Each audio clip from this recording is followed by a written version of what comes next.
Welcome into the Brick Lane pregame show. I'm Andrew Henderson. It's game number 1 of the Aces v KT Wiz Diamond Duel on a new surface. We're at Geelong Baseball Center. Newly renovated, $800,000 put into this field. We're going to put it to the test. But first, how did the Aces get here? Well, they are riding momentum, taking 2 games against the Hanwha Eagles in the Sky Battle, winning the series. Well, in game 1, it was all about the pitching and some timely hitting. To right field, down the line, and it is past the diving man. It's to Daryl George. Smoked, but caught! Wow! Whoa! Good days. And now we have him in person. It was a shutdown performance in the Aces Game 2 win over the Hanwha Eagles. Only 3 hits allowed and 1 single run in the 9th inning surrendered. Let's take a look at how it went down. Through the right side, it's a base hit for Daryl George. The count 2-1. Ripped through the left side. It's an RBI single for Calvin Estrada. Smashes one to the right center gap. It gets down. It's all the way to the wall, and Daryl George on this team. And there he goes. He's running. The throw. Not in time. Oh, absolutely. Up the middle. It's a base hit. Here comes George. The throw. In the series finale against the Hanwha Eagles, the story of the game for the Aces was brand new ace Joe DeLuca hitting his first career Aces home run, and it got out of here in a hurry. The Hanwha staff said they're really, as that one is muscled deep to left field, and that one's gonna go! We're about set for a new series, the Aces v KT Wiz Diamond Duel, game number 1, series 6 of the 25-26 International Baseball Showdown. Let's do it.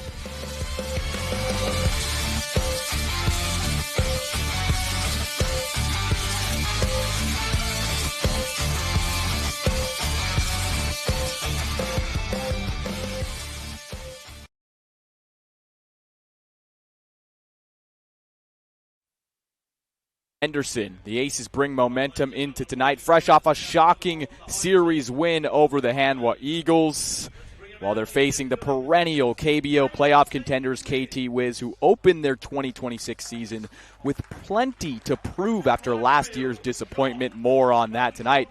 They say pressure makes diamonds. Will that hold true for the Wiz? It's the final series of the 2025-2026 International Baseball Showdown. Game 1 of the Aces v KT Wiz Diamond Duel at Geelong Baseball Center.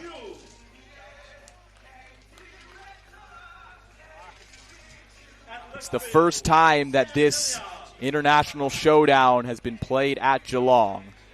The KT Wiz will take the field first. They are the home team wearing the home whites. This is where they have been training for their 2026 spring camp that started on January 21st. This is their second year. But much like we talked about with the Hanwha Eagles in their 2026 spring camp, different expectations. The KT Wiz had reached the postseason for 5 straight years heading into 2025, which was last season.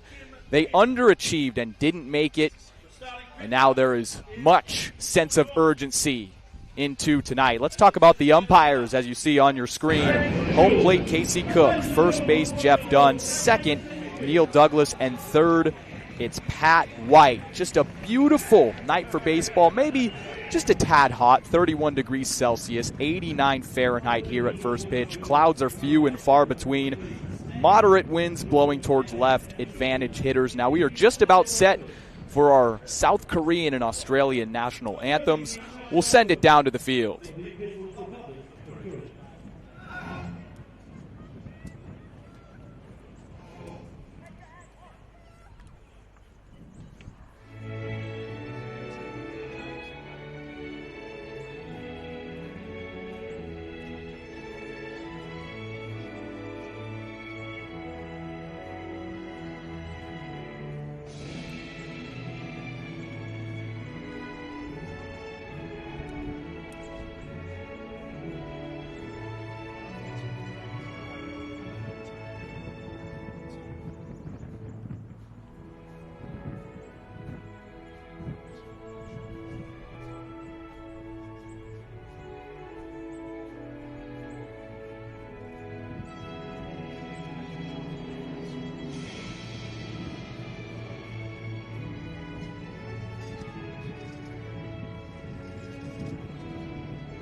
Before we get going, a quick thanks to the city of Greater Geelong for making this event happen. In fact, Mr. Stretch Kuntell, the mayor of Geelong, also the Geelong Baycats Baseball Club and the East Belmont Saints Baseball Club for this spectacle here in Series 6 of the 25-26 International Baseball Showdown. Now, there might be less fans tonight than a usual night at Melbourne Ballpark, but it is packed. It's intimate. These fans are loud and ready to go. Once again, the Aces, the road team tonight, will be hitting first. Let's get into their starting lineup.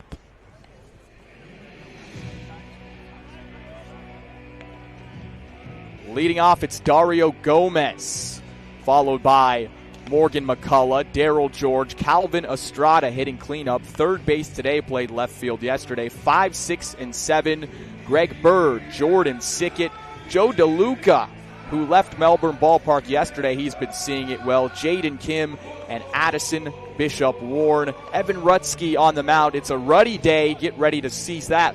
In the bottom of the first inning, now on the other side, it's the arm for the KT Wiz, Moon Young-ik, 2017 round 6 draft pick.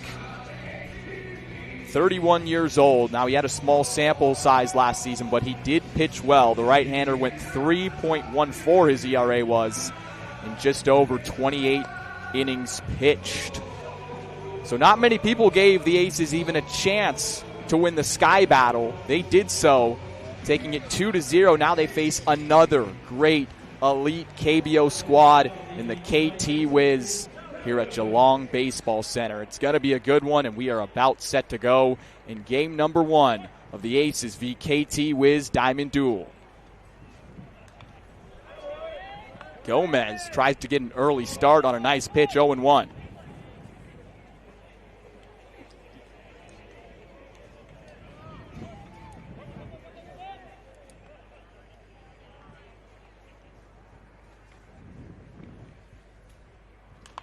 Off speed, popped up in the infield, and it's playable for Min, and the catcher makes the snag in the sun. It's a quick out, number 1 for Moon. The defense behind Moon in the infield from left to right, it's Kwon, Lee, Ryu, and On. In the outfield, same way. Hilliard, Ryu, and Bay. Behind the plate is Min.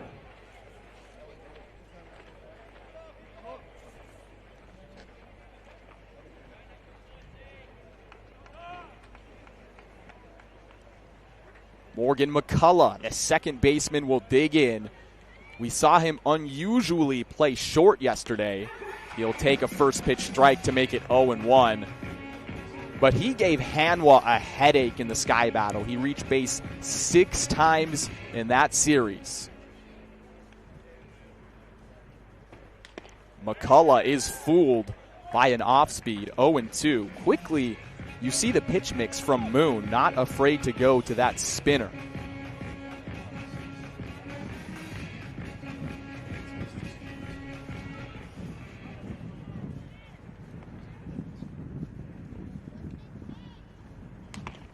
Swung on and missed. McCullough down on 3.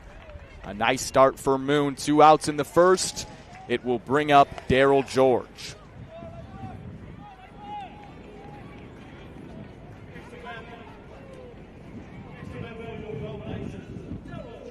And there's that fastball with lots of ride.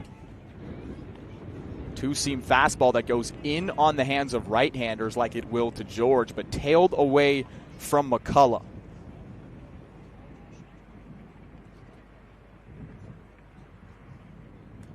Daryl George, 5 hits in the Sky Battle, was a huge part in Saturday night's win. He hit 3 balls that were base hits to the opposite field. He's seeing it deep. Expect a big night from Georgie.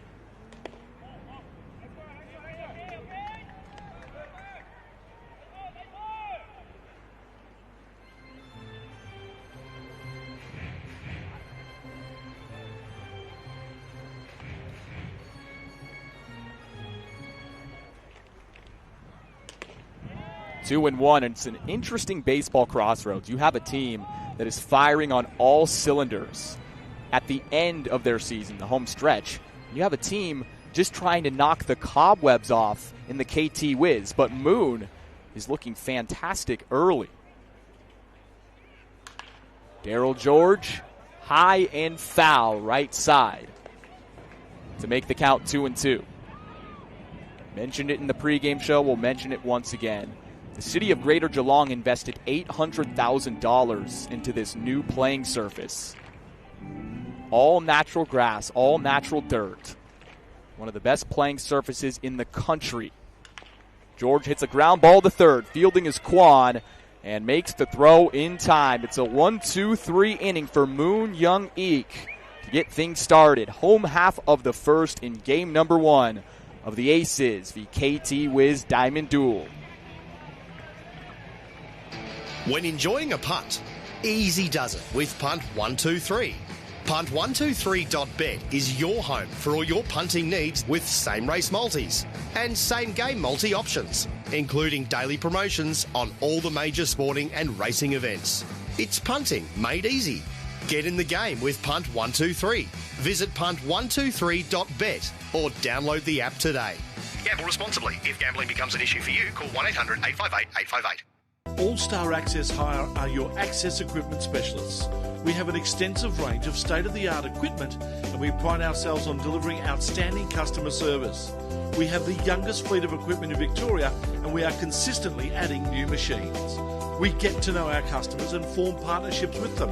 This video is of our partnership with the Victorian Government at Reservoir Station. All-Star Access Hire are proud sponsors of the Melbourne Aces and our All-Star Bar.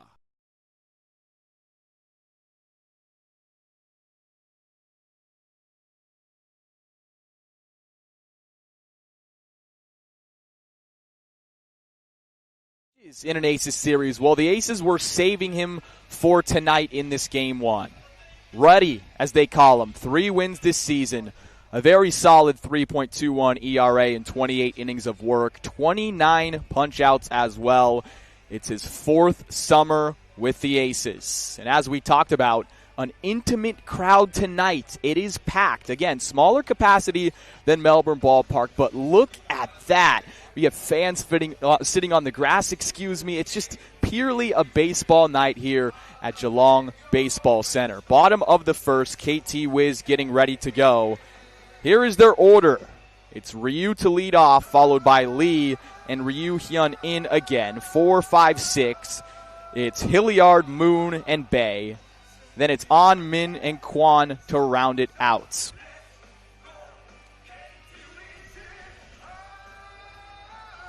The Aces pitching in the last series was fantastic.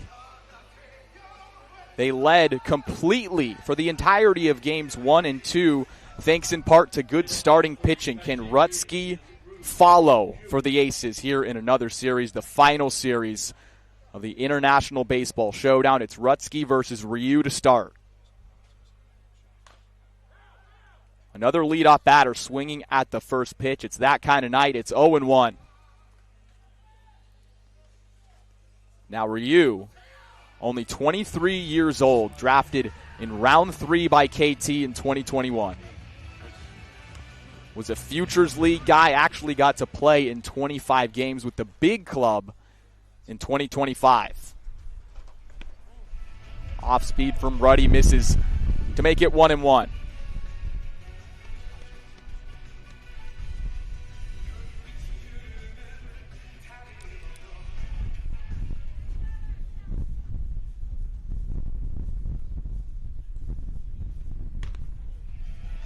Down in the count, Rutsky is. So this field here at Geelong Baseball Center was actually the home of Geelong Korea for 3 seasons starting in 2018, as we'll see at 2-1. It's a ground ball to second. McCullough can't make the play. Through the glove into the outfield, and it's a leadoff base runner for the KT Wiz.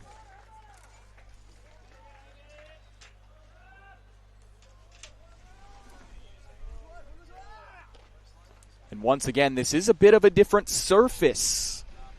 The Aces at Melbourne Ballpark, where they played all games of the International Baseball Showdown, well, it's artificial turf except around the bases. Here, all real grass and dirt. That could have had an effect on McCullough. You never know. A runner on for Lee Kang-min, the shortstop, and he shows bunts. He gets it down, and KT is playing small ball already. The out is made at first. Nice play by Estrada, but now a runner in scoring position early. Now that is something that we expected to see in the Sky Battle against Hanwha. KBO teams are known for their small ball, for moving runners, their speed. Didn't see it all too much, but the KT Wiz in this series says, hey Aces, we're playing a little small ball, trying to take the lead. Here is Ryu Hyun-un. Ryu getting the start at second base.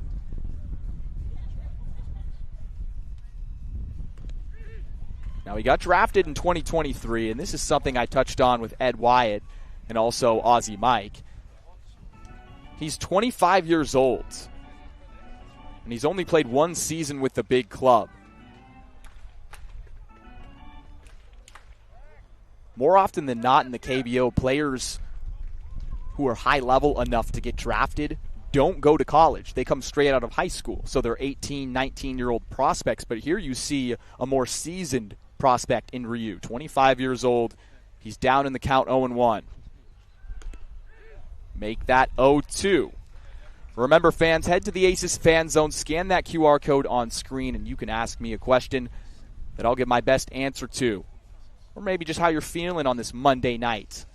A little bit of a hot Monday night with a nice breeze. Remember, blowing out to left, advantage hitters.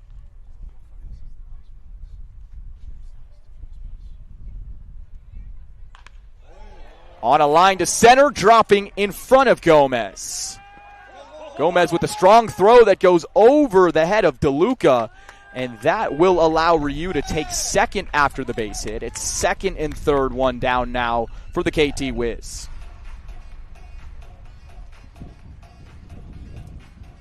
The first ball hit off Rutsky. Wasn't hit all that hard. The single up the middle to McCullough, but that one was smoked, barreled up. And no way Gomez could have got there, even if he did have a beat on it. With the high throw, 2 runners in scoring position. The defense behind Rutsky. In the infield, Estrada at third, Bird at first. Kim and McCullough short and second up the middle. In the outfield, left to right, Bishop, Warren, Gomez, and Sickett with Joe DeLuca behind the plate.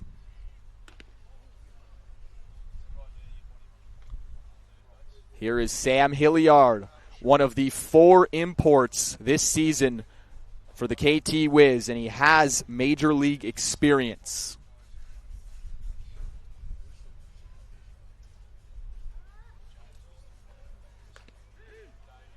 It's a strike. So Hilliard signed with the Colorado Rockies in 2015, back when he was a teenager.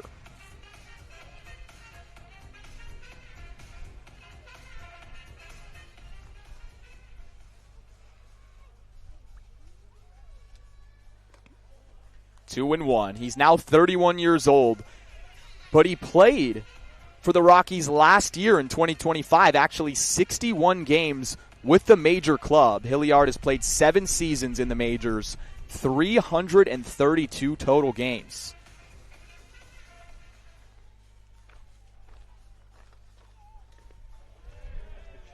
Wise not to chase, 3 and 1. Now if you're Rutsky, you do have first base open. It's Moon Sang-chol, the designated hitter, waiting on deck.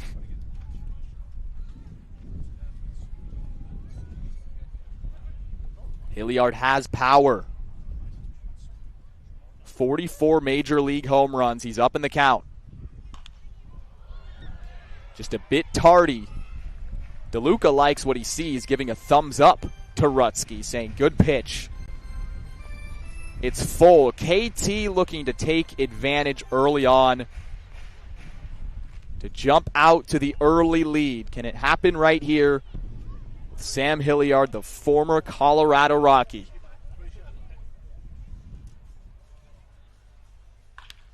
Ground ball to McCullough. It's up the middle for a base hit. One will score. Here comes the second. Ryu will score without the slide. It's a 2 RBI single for Sam Hilliard, and KT does just that. They take the early lead.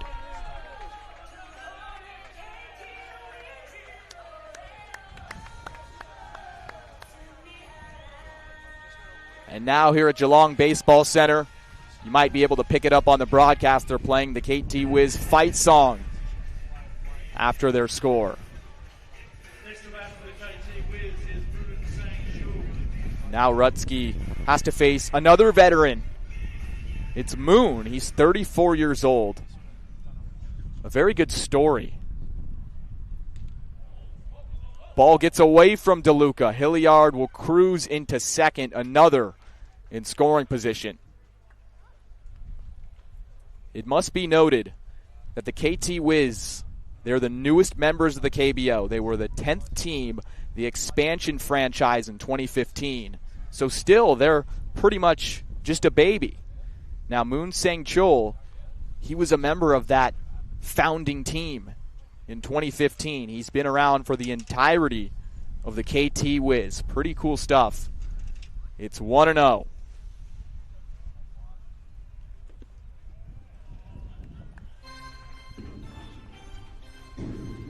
KT Wiz, yes, they've only been around since 2015. They already have one Korean Series title under their belt. That was in 2021. And again, those 5 straight postseason appearances until last season. A very talented franchise 2-0. This one is lifted to shallow right. Bird trying to make a play in foul territory, and no one is able to get there. So it's 2-1.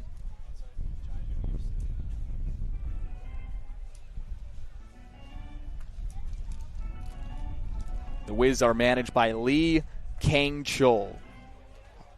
Led him to that title in 2021, and more importantly, was the manager for 2023 Team Korea in the World Baseball Classic. So some great pedigree for the Wiz as well. This one is smoked to left field. Going, and gone. Moon Sang-chul, the 34-year-old veteran, puts his team up 4 with the 2-run shot.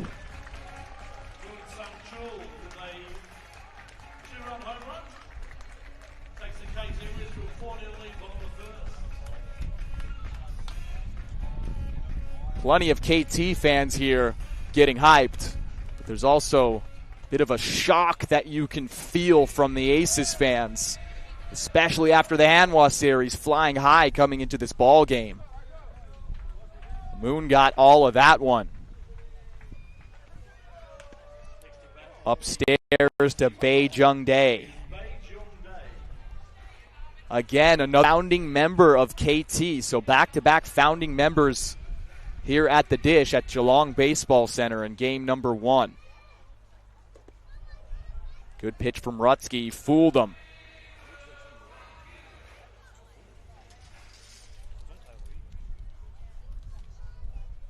Now Rutsky's had a fantastic season with the Aces. He's had a couple of starts, though, where he was a bit rocky in the first.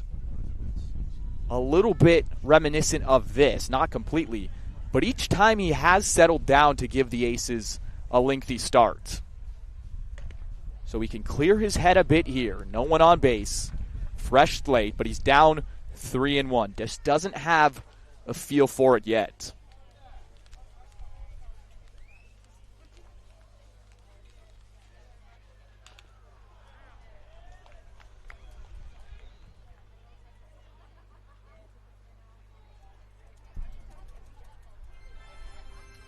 And I mentioned knocking the cobwebs off for KT. I mean, this is one great sign to start your 2026 season.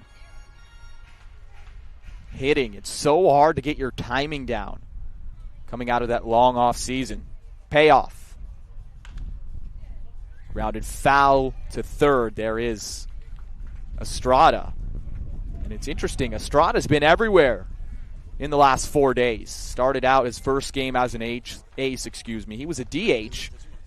Then played third game 2. Left field yesterday. Now he is back at third. Just an interesting wrinkle from manager John Diebel.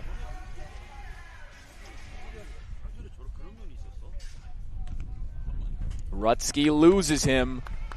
Another runner will reach. We're all the way down to 7 in the order for the KT Wiz. It's On In San, the first baseman.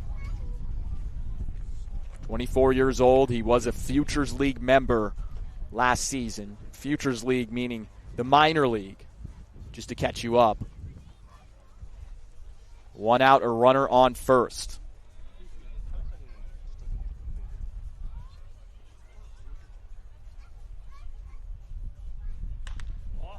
Into left field. Bishop Warren makes a nice catch nearing the track. 2 outs.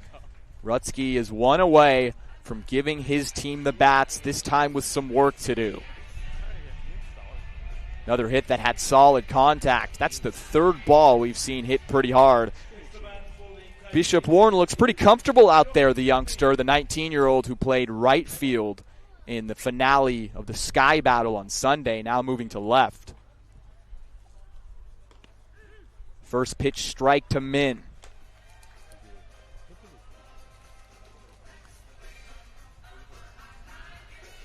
Min getting the catching duties.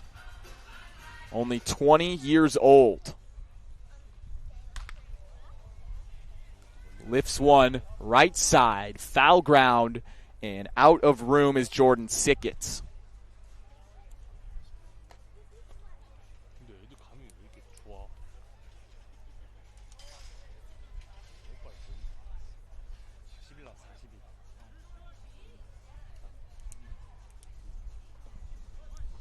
The KT Wiz, their fans almost feel accustomed to making the postseason. It's an expectation every single year. 0-2. Ground ball right side, off the glove of Bird. Going to be a tough one for McCullough. And the runner is safe. Beating it out is Min.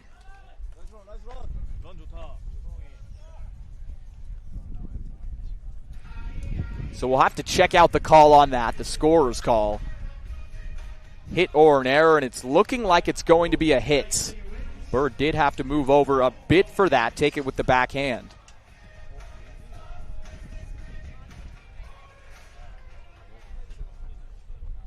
Fifth hit of the inning for KT. Here's Kwon. This is the 9-hitter. So they've almost batted around. Kwon Dong-jin.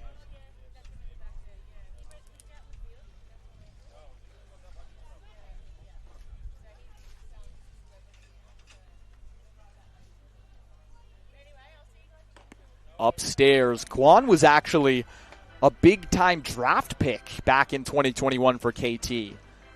He was the number 5 overall pick. Now, he hasn't really turned out to what they expected just yet, but he still is 27, entering the prime of his career. Foul. Now, he is another guy who played university ball. And it's interesting to see the difference between the way that Hanwha drafts that we saw this weekend versus KT. From the looks of it, you look down the roster, yes, KT likes to draft more college or university players compared to Hanwha just picking the young guns out of high school. Just something to keep an eye on. 2-1 to Kwon.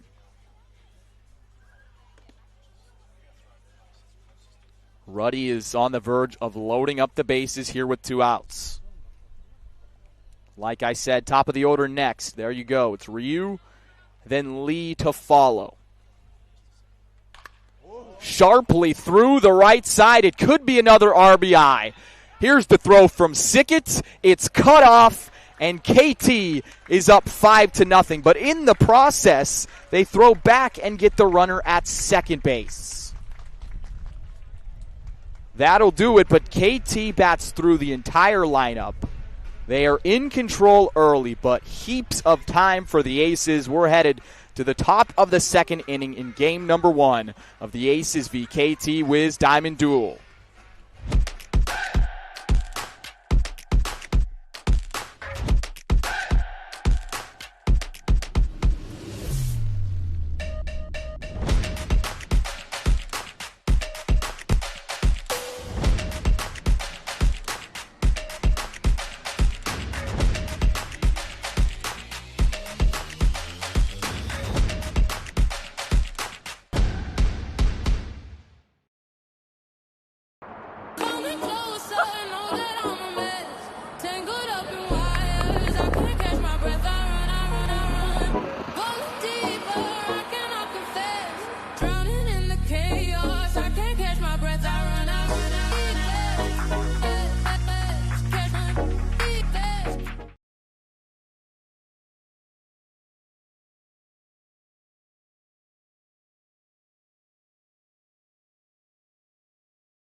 Who had a very nice 1-2-3 inning in the first, sitting down the fans fast. All right, Jonty, what Aces players could you see possibly playing in the Olympics for baseball in 2028? What a fantastic question, and this is why you should hit the Aces fan zone, scan the QR code on screen. 2028, so it's 2026. I still think Aaron Whitefield will be in the mix. He's playing on Team Australia. Boyarski. Now, here, how about to make this question a little more interesting? I can't pick anyone who has already been on a national team. So I have to pick an up-and-coming guy, a younger guy. That's a great question. That is a great question. Picking a younger ace. Chris Burke. Boom. Oh, no. Chris Burke's on Team Australia National. Jared Belbin. There we go. Jared Belbin, 100%. Entering the prime of his career. Elite defense at first base. He swung it extremely well in the International Baseball Showdown. Yeah, I think Jared Belbin would be a guy to look out for the 2028 Olympics if he keeps developing at this rate. Aces fans love to see Jared Belbin out there at first base. But playing first base tonight, of course, is Greg Bird. This is Calvin Estrada leading off. It's Estrada, Bird, and Sickett in the second.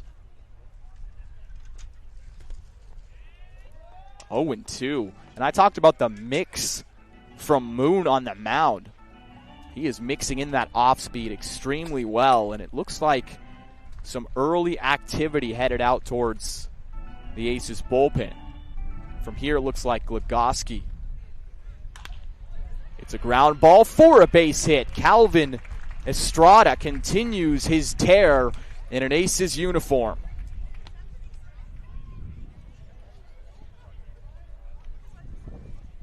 Man, I didn't even get to mention it. I was going to say Estrada has been looking like he loves Australia because he had 5 hits in his first series against the Hanwha Eagles. 2 runs batted in, and there you go.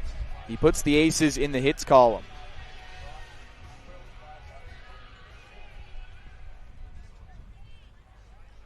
Greg Bird will watch a strike. 0-1. Now Bird went 1 for 4 on Sunday afternoon, but sent 2 balls to the warning track.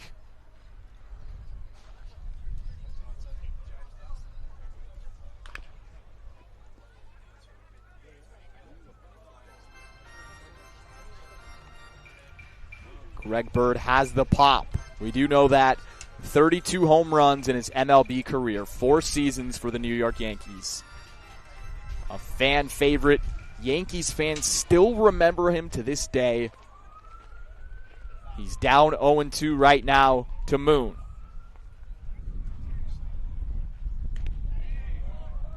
Close pitch. Min may have not agreed. He held the frame there for a second. We might get some activity early on in the Aces pen, but remember, still tons of time for Evan Rutsky to settle down and give his team a long outing. Late on the fastball is Greg Bird. 1 out in the second. Moon lulling him to sleep with a few off speeds, and again, it looked like he gave him that tailing fastball. The tailing fastball that goes away from those left-handed hitters. Yep, that's exactly what you saw how much movement that had. That started in somewhere towards the center of the plate. It finished just about off. Jordan Sickett getting the duties in right field. Played first base yesterday. He's a true utility, Jordan Sickett is. He can play first. He can play outfield. He's a natural catcher as well. A big, strong guy. He does have pop. Got his first base hit in the finale of the Sky Battle. Also scored a run. 2-0. You don't want to mess with him here. Let's see what Moon goes with, because, again, he's getting that spinner, that off speed on the plate.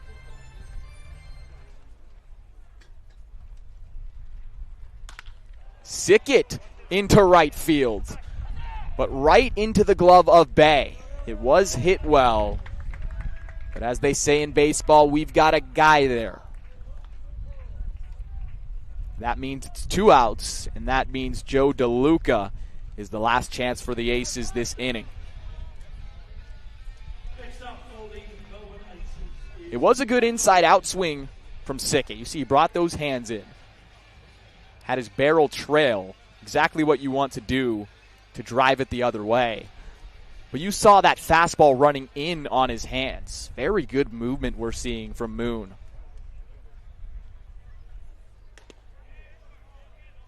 Joe DeLuca, the native of New York, 30-year-old, playing his 4th ever game in an Aces uniform.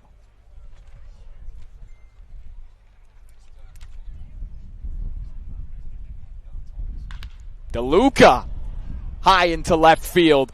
It's going, and that baby is gone. Joe DeLuca, second homer in as many days. And he cuts in to the KT lead. It's now 5-2. Man, oh man, Joe DeLuca is hot. He did it from the other side of the plate. Yesterday it was a right-handed home run. Today it was a left-handed home run. And wow, for a second it looked like that ball was going to slice foul. But Joe DeLuca is putting on a show down under.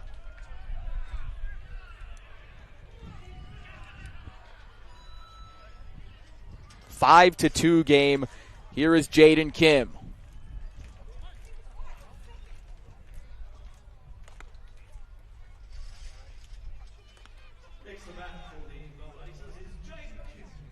Jaden Kim on Friday night singled with the bases loaded to drive in 2. 19 years old. Originally played grassroots for Sandringham Baseball Club here in Victoria. But Kim's originally from South Korea. He moved to Victoria in 2021. It's a childhood dream of his to play against these KBO squads. Kim swings at the high heat. Here's the DeLuca homer again. Man, we talked about Sickett driving it the other way. DeLuca said, yeah, I can drive it the other way too. Got a little bit of lift on it. The launch angle needed, and it just stayed fair.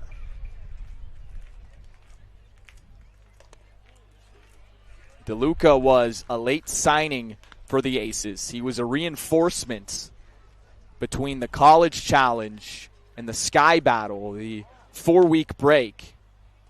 Flew him out, got him down here to Melbourne, and he has never looked back. 3-1 to Kim. Kim taps one softly, and now it's a full count.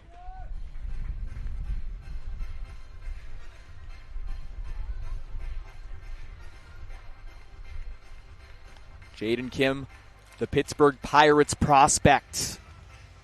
Many know him for his plus glove in the middle infield, mainly at shortstop, but he can swing it too. We've seen it all season long.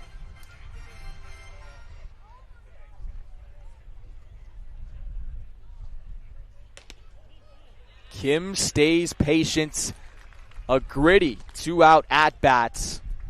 And the Aces stay alive in the second. It will move the line to Addison Bishop Warren.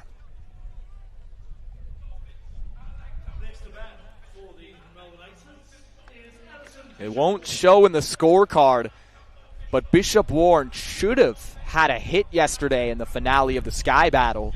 He got robbed in center field, a diving play by O.J. Wan on a ball that was absolutely tatered.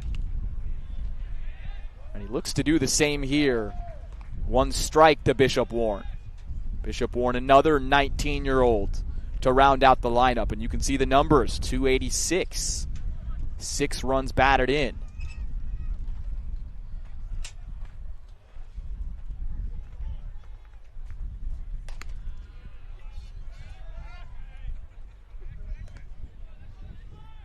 Bishop Warren stole the show for the Aces in the Continental Cup to start the home slate. That was all the way back in late November.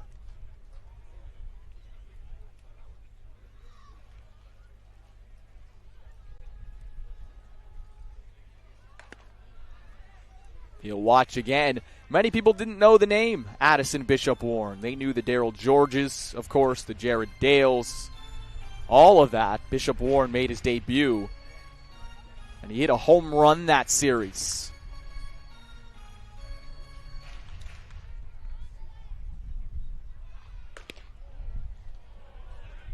Moon, who had very good control early, starting to lose it a little bit, because we got a question from Kehoe. Distracted me a little bit. All right, new face of KT Wiz, former Colorado Rocky MLB player Sam looks good. Actually, KBO, not like to small ball. Team head coach Lee is very smart. He knows how to take the lead in the series. Only you today, Ko Henderson. Thank you, Kiho, from South Korea. And yes, it could be a new face of the KT Wiz in Hilliard. Singled his first time up. We'll see him again shortly, but back to Bishop Warren. Full count, 2 down, a runner on. The Aces already 2 this inning, responding immediately to KT's big first.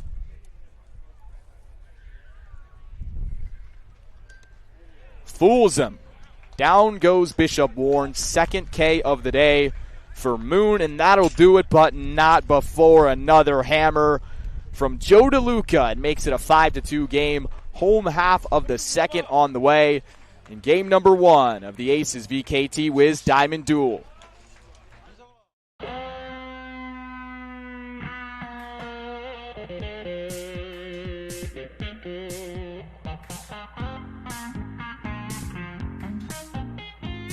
One Love is there for the moments with the people you love the most. To share the highs and the lows together. It's the one for all people, all times, and all places. Brick Lane's One Love Pale Ale. It's the one for all. With Light and Easy, you can lose weight and enjoy more free time with delicious, healthy meals starting from $7.95 each. Enjoy Australia's best ready-made meal delivery service as awarded by CanStar Blue. Visit lightandeasy.com.au today.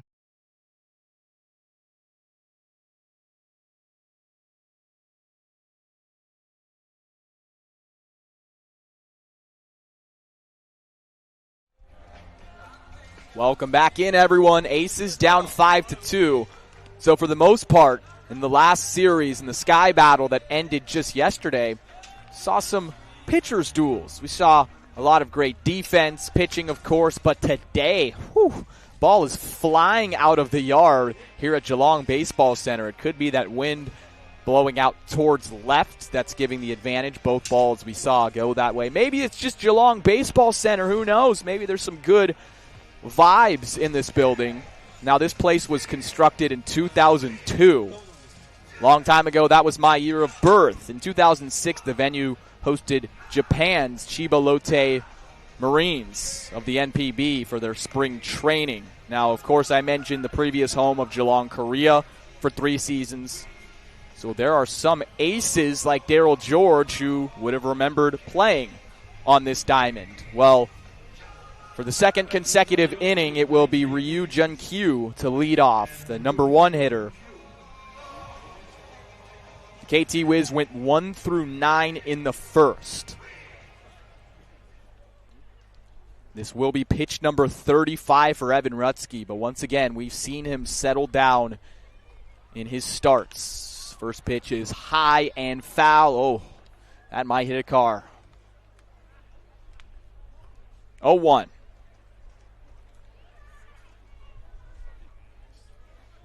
But clearly with the way the offense is going for the Aces, if you're Rutsky, you get back into it, have a couple clean innings, allow them time to get those big hits like we saw from DeLuca. You're very much in it. 5 runs down at the end of the first, now 3. And a nice start. It's 0-2. Ryu singled his first time up. That was the ground ball towards the right side of the infield to McCullough. Stroke through the left side. It was a diving Estrada trying to make a fantastic play, but already a nice night from Ryu. He singled twice.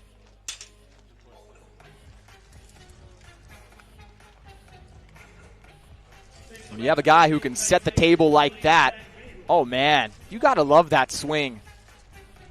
Clearly just protecting the plates. Pitch outside. Yeah. Great piece of hitting. I wish I sounded more like Ed Wyatt. I wonder what Ed Wyatt would say after that hit. He'd be like, yeah, Andrew, pretty good. Pretty good hit. Left side, yeah. Did my best Ed impression there. All right. It's now Lee Kang-min. He was the one who had the sack bunt to move over Ryu to second. Remember, fans, head to that Aces fan zone. Scan the QR code on screen. Ruddy misses that one by a long shot. 1-0.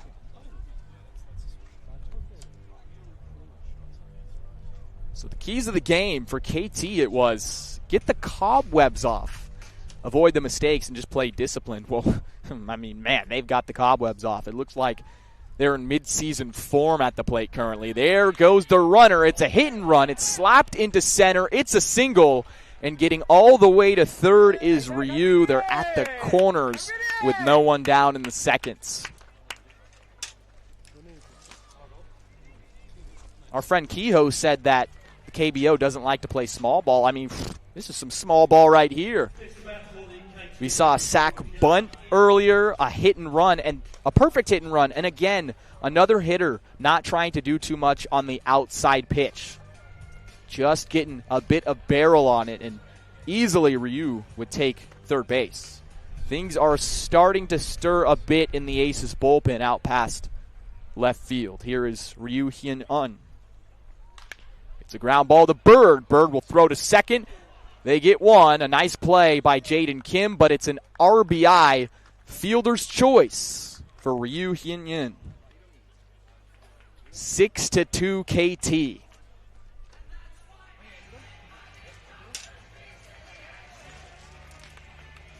Now that could have been a double play. I bet if Bird had this chance again, he would want to make that throw a little bit more to the opposite side to Kim. Kim actually had to make a nice play there. Try to keep that ball from going into the outfield, but the Aces do get one. Runner on first. Here's Sam Hilliard.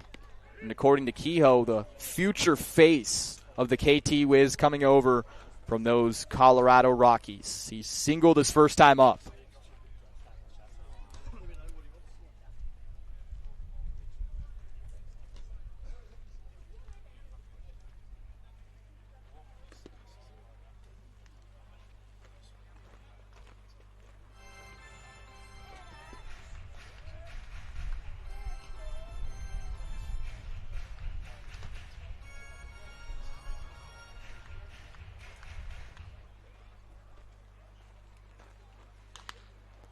Skied into left field.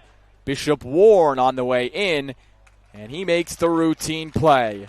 Rutsky sits down the very tough cookie in Sam Hilliard to make it 2 outs in the second.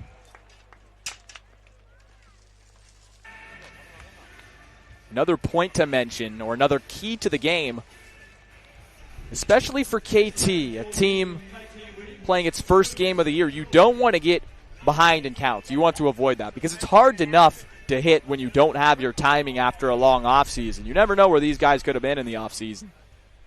They could have been anywhere. They could have been in the Bahamas. They could have been in Turks. Who knows? Enjoying time with family. Some of these KT Wiz players' fathers. But it's hard enough hitting when there's 2 strikes. Or it's hard enough hitting after the offseason, but with 2 strikes, it's hard to hit. They actually have fallen behind a few times to Rutsky, but we've seen that great 2-strike approach, mostly in guys like Ryu and also Lee, who have both reached base in this game, the 1 and 2 guys in the order who have set the tone effectively for KT. It's an off-speed, and Moon Sang-chul was way ahead of it. Moon Sang-chul down 0-2. This was the man who had the big homer in the first inning, went yard deep to left field.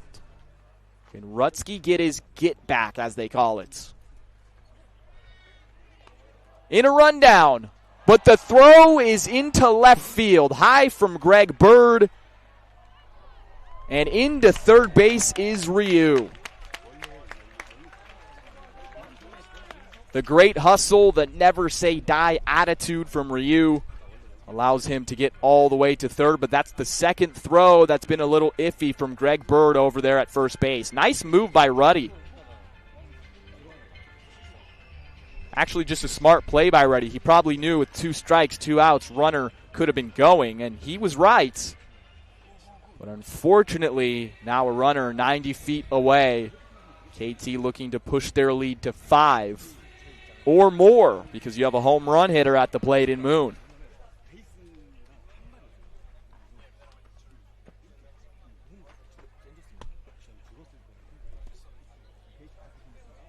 Good block there by DeLuca.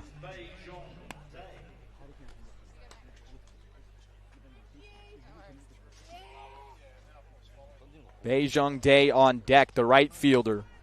who walked. But they've been attacking from every angle, KT, the small ball, the home runs. 1-2. Did he go? Yes, he did. And Rutsky gets his revenge on Moon. But KT also adds to their lead. They're up 4 as we head to the third inning in game number 1 of the Aces v KT Wiz Diamond Duel.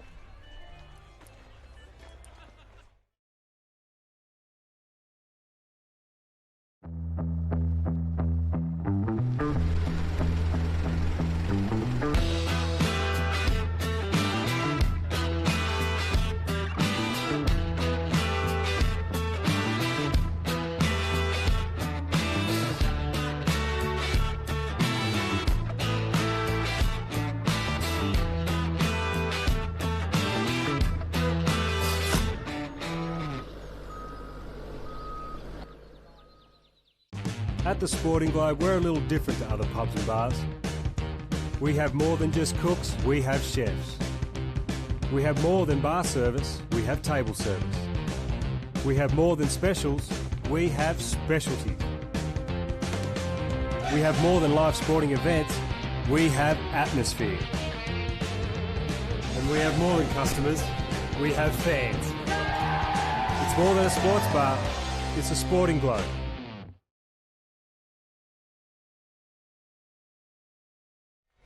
Welcome back into the ballpark. Padres hat. I love it. Padres are like my second team. And look at this, folks. A's hats? Okay, I love it too. But I said it's going to be a smaller crowd tonight because we're not at Melbourne Ballpark. But it's packed. Almost every seat taken. And they're on the grass. There are fans standing enjoying it. I love this baseball atmosphere. Look at that atmosphere. I mean, come on. Night at the ballpark. Monday, you get some breeze.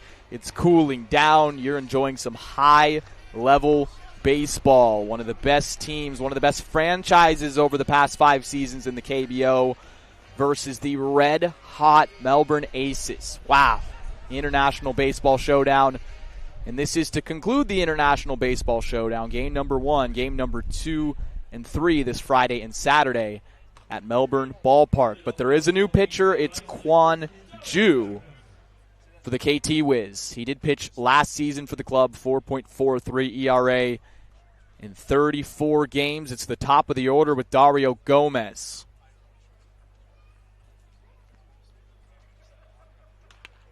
Gomez off the end of the bat. It's to short, but unable to make the play is Lee. Gomez, it's a leadoff runner aboard.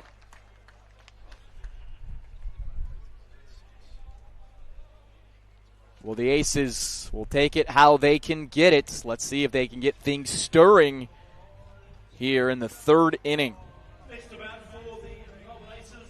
KT known for being a great defensive team, obviously pitching. They love to develop their pitching. But, of course, yeah, their defense up the middle is supposed to be solid, too, headed into 2026. But, again, they're getting the cobwebs off. This is their first game of 2026. After a few weeks of spring training, they arrived here on the 21st of January in Geelong. It's a strike to Morgan McCullough. McCullough struck out back in the first.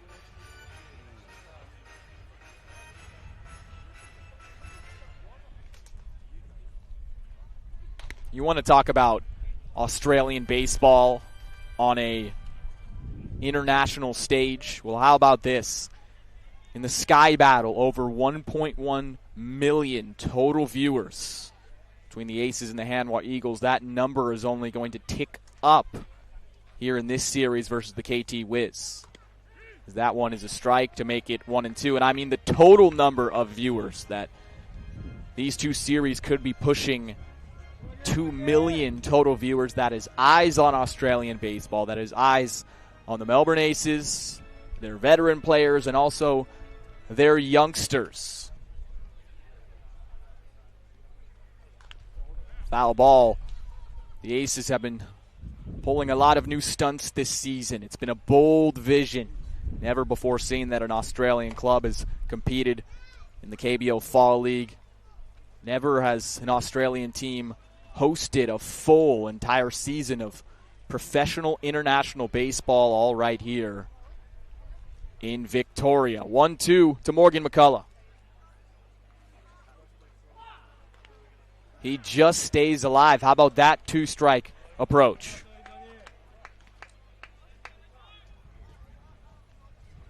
And tonight at Geelong Baseball Center, first time the International Baseball Showdown has been played here. It could be a sign of things to come. The heavy investment from the Geelong City Council. They put in $800,000 on this field to get the playing surface at the highest level this offseason. Here it is to McCullough.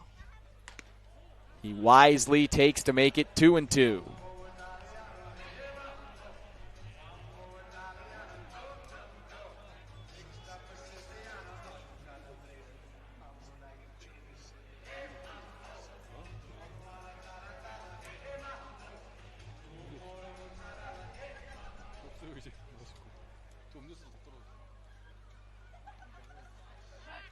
A check-in on Gomez. Gomez is speedy, I will have to mention.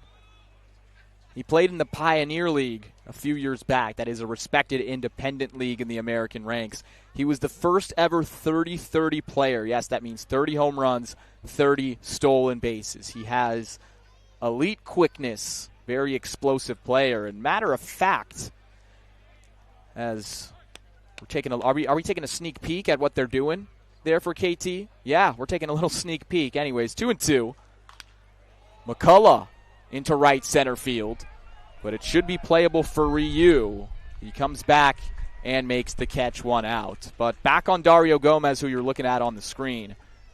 With Ulrich Boyarsky up in Japan right now with Team Australia, Dario Gomez actually leads the team in home runs for players that are here. 4 of them. So he can hit home runs. He could steal, and he's in the leadoff spot here in Game 1 of the Diamond Duel. So 1 out, and that'll bring up Daryl George.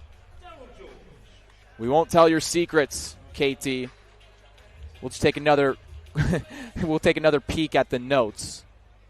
If anyone can read them, let me know. Daryl George wastes no time. He pops it up in the infield, right side, runs out of room, and it lands near us. Right into the lap of what it looks like a KT staff member, and he tosses it. Well, tosses it to the security guard. Are they going to give it to a fan? Okay, I'm very involved in this. Oh, do we have a kid? Do we have a kid? Well, not now. Security guard gets it. Back to George at the dish. There goes Gomez. It's a hit and run. It is roped into the gap. All the way to the wall. Gomez rounding third. He will score. Daryl George stays hot.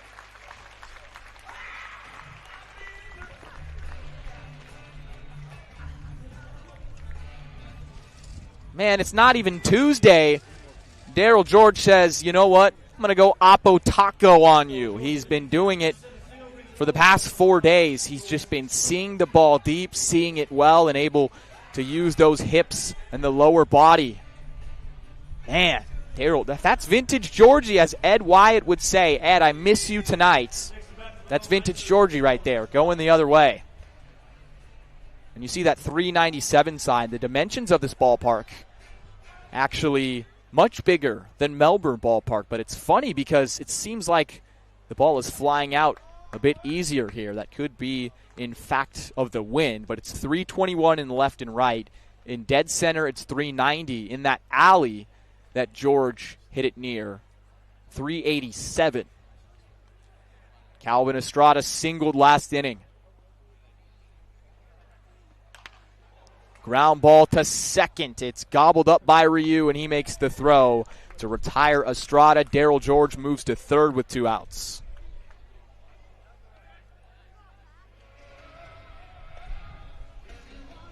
But if you were getting bored this weekend with all the great pitching, which you shouldn't, pitching is just poetry to watch. But I know there are some people who want to see the big slugs, the big hits. Well, if you got bored this weekend, you have it here. Already 9 runs combined. We're not even through 3 yet. We're not even actually halfway through 3. And this is a guy who can hit it far. It's Greg Bird. 0-1.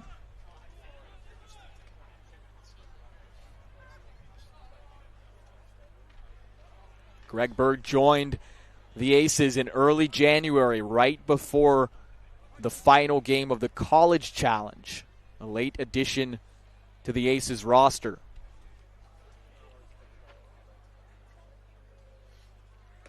The Birdman swings and misses. It's the chase.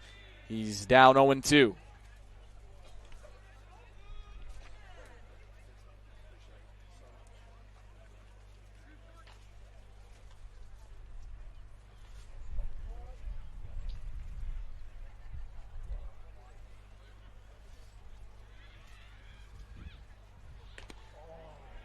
Similar pitch. He may have given him the same exact one, but Bird says you can't fool me twice. 2 outs. The Aces looking to score another this inning. Already one off that Georgie double to the gap. Down 3 in the third.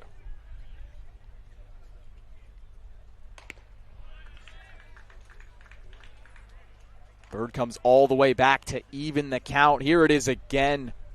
It's just so good to see. What a good sight. Daryl George in his 15th season with the Aces. Man, he's been doing that for 15 years. Back to the plate. Bird hits this a mile high. Foul ground first base side. And in front of the dugout. Wow. On actually makes the play, or he doesn't make the play. It actually ricocheted. So Bird will live to see another day or another pitch. On had me fooled there. So it must have just hit off the net. Well, we couldn't see it on this view here. It looked like he just caught it, but yes, ricocheted off the net. He was sly with it. 2 outs, 2-2 to Greg Bird. Good at bats. This is pitch number 19 of the inning. The relief pitcher, Hyeong-jun.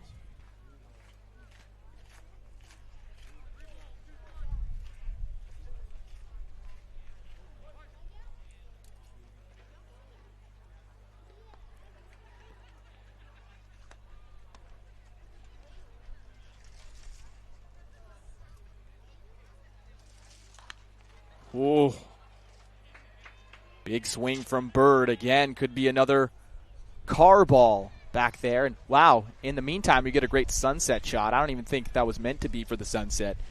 But it will get prettier as we go on. Game number 1, Monday night at Geelong Baseball Center on this brand new surface.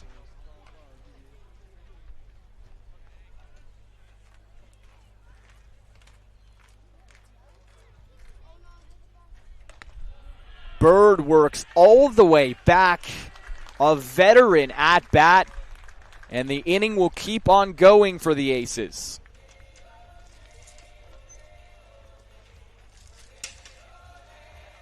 Two on, 2 outs for Jordan Sickett. Jordan Sickett, as Birdie's having a smile, having a time after that at bat. Sickett hit one on the screws to right field. Hit the other way. Got a nice barrel on it. Let's see if he can't get another barrel and find some green grass somewhere. Wyatt, age 8. Wow, if you could be any animal in the world, what would you be and why? I would be some kind of bird. Wyatt, that's an amazing question. I would be some kind of bird because if you're a bird, you can fly, you can travel, you can see different places, you can, migrate for the season. So I'll be a bird, probably something cool, like a hawk or an eagle, a predator, so I'm not getting eaten. And those things eat fish, too. I do like fish.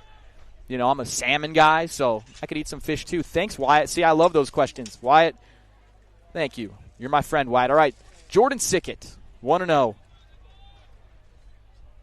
The power-hitting utility man playing right field here in Game 1, and expect to see him probably somewhere else in this series. Hyeong-jun, it doesn't seem like he has control on that fastball. We've seen a few that have ran high, and once again, this is the spring training for KT Wiz. A lot of these guys are getting back into the flow state or the feel of things, and he's just not finishing with that fastball, getting down the hill. That's why it's running high.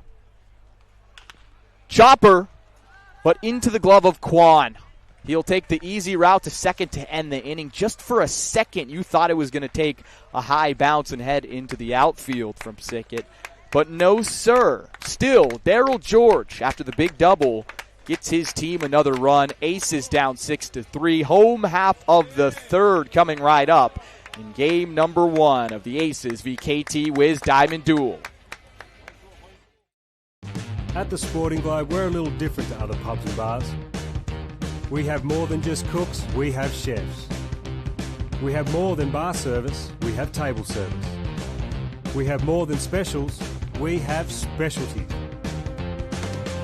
We have more than live sporting events, we have atmosphere. And we have more than customers, we have fans. It's more than a sports bar, it's a Sporting Globe. OmniGraphics, your leaders in super wide format printing across Australia. With 2 full-scale production facilities in Queensland and Victoria, our centres are equipped to handle the most ambitious printing projects, backed by a dedicated team of over 70 full-time staff. We specialise in a wide range of print formats, from billboards and banners to retail and events. We deliver impactful solutions that stand out in any environment. Our commitment to excellence includes continuous investment in cutting-edge technology, ensuring precision, speed, and reliability. This allows us to tackle even the most complex printing requirements with ease. Dream, design, deliver. Partner with OmniGraphics for your next printing project.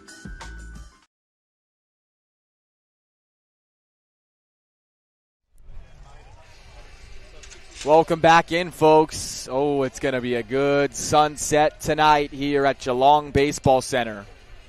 Remember, fans, head to the Aces Fan Zone. Scan that QR code on screen. You can ask me anything that your heart desires, and that's appropriate for the broadcast. Remember that.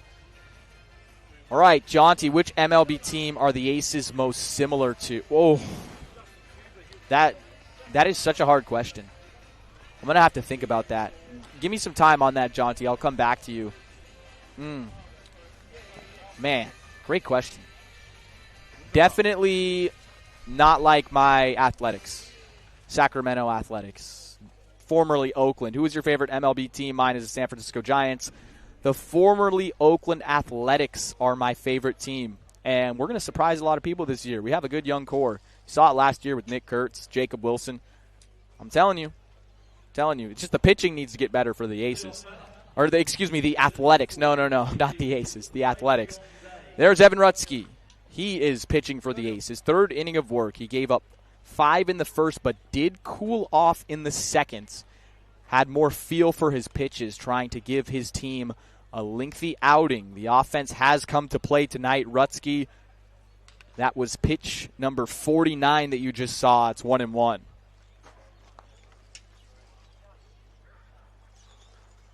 This is Bae Jung-dae, followed by Anin San and Min Suk Kim. 6, 7, and 8 in the Wiz order. Now, this would be a perfect spot for Rutsky to have a quick inning because the top of the order has been absolutely locked in for KT. So with him facing the bottom, could get his momentum back going again, and that's a good way to do it right there. It's a called strike to make it 2-2. All right, Ethan again. Oh, my gosh. Great to see the Aces back at it. Random question, but any idea why Lewis Thorpe wasn't on the main WBC roster for Team Australia? See, I have to give you guys a corporate answer. As that one is strike 3. Evan Rutsky pulls the string, and it's out number 1 in the 3rd, just what the doctor ordered. But, Ethan, thank you for asking that question. I don't know, but this is what I have to say about Lewis Thorpe. If there's ever a big game that I have to have one guy pitch, I am going with Lewis Thorpe. He knows how to pitch the big game. He can strike guys out if he needs to. He can pitch to contact. He's a veteran. He's done it before. He has MLB service time, and not to mention he is a glue guy in the clubhouse. So that's not me pleading my case or anything. Obviously, people way smarter than me, Ethan, make these decisions. People way smarter than us make these decisions, so you can't look back when you're not in the seat and say, hey, you should have done this, you should have done that. But all I have to say is that Lewis Thorpe is a fantastic arm, and it's so fun watching him play for the Aces. It's 0-1 to On In-san. Ethan, how are you watching this right now? Because on the East Coast, it has to be like 3 in the morning. Ball to make it 2-1. On flew out to left field, flew out to Bishop Warren in the first.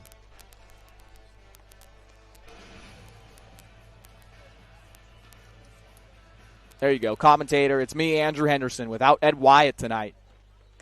Do miss Ed Wyatt. He's a busy man, though. Ed is a man of many hustles, many side hustles, big jobs, doing big things in the real world. And also has a family, has a son, too, so he has places to be. Swung on and missed. Wow, it was a hitter's count. On thought he was going to get a hitter's pitch. Couldn't. Logan, how many Melbourne Aces players have come from Geelong? It's actually a good question. I could give you the official answer to that after this batter, when I can pull it up. Wow. Matt, you got to warn me when they ask tough questions first before just throwing them on screen. It's ball 4, so the count got worked all the way back to full before On reaches base. It's his first time reaching tonight.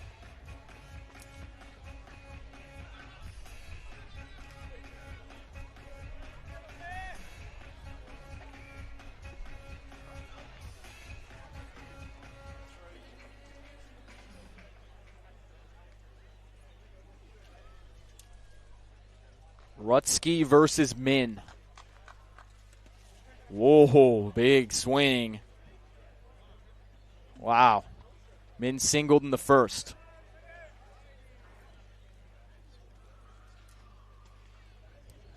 Interesting game flow. Once again, KT jumped out with that huge 5-run first inning. But the Aces got some momentum back in the last 2 of their frames, 2 and 1. This is very important for Rutsky here. Again, he's facing the bottom of the order. Good bender to make it 0-2. If he can get out, not face the top of the order, that actually the top 3 guys have 4 hits combined, he will be in a good spot. Will be in a good spot to hand it back to the Aces in the top half of the 4th. Rutsky, another check. Remember what he did an inning ago where he actually picked off a runner. Unfortunately, it didn't end in the Aces' favor with the throw from Bird going into left. But Rutsky does have a good move. He's crafty. He's crafty on that mound. And KT, they do like to run from what we've seen. They played great small ball. They've had incredible 2-strike approaches that we've seen. They've bunted. Matter of fact, second batter of the game, KT bunted. They've also had a hit and run that was very successful. Time is called.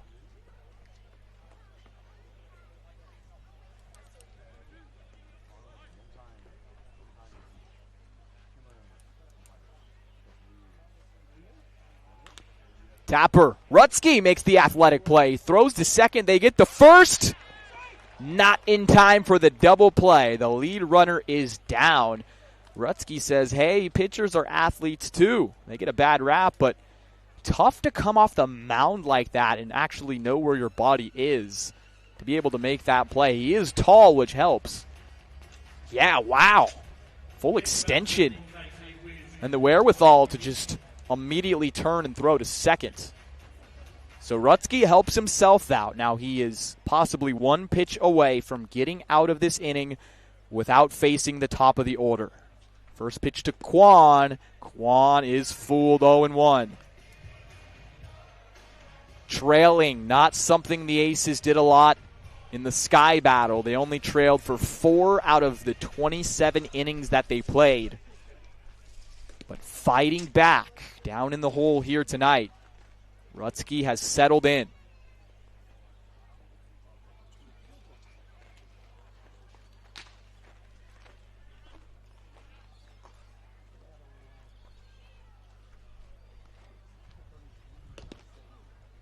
Two and one. Another thing to think about. This would be the first time this season that the Aces have played 4 straight games. So it's going to be a task for John Diebel and Graham Lloyd to manage their pitchers, manage the arms in the bullpen.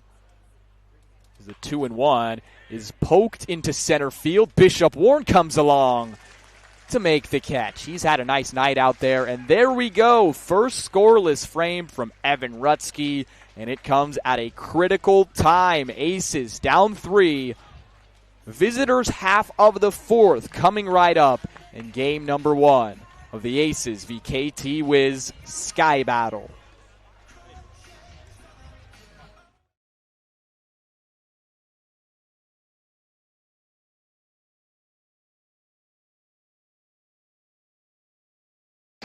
When enjoying a punt, easy does it with Punt 123.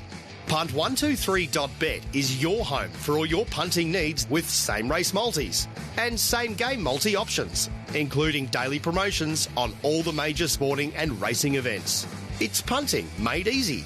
Get in the game with Punt 123. Visit punt123.bet or download the app today.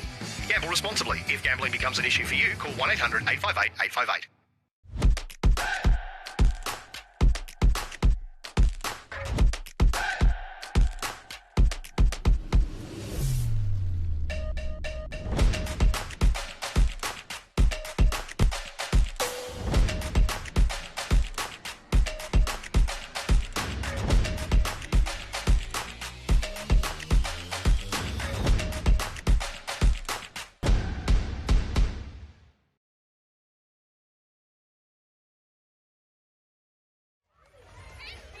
Oh, a red, purple type sunset.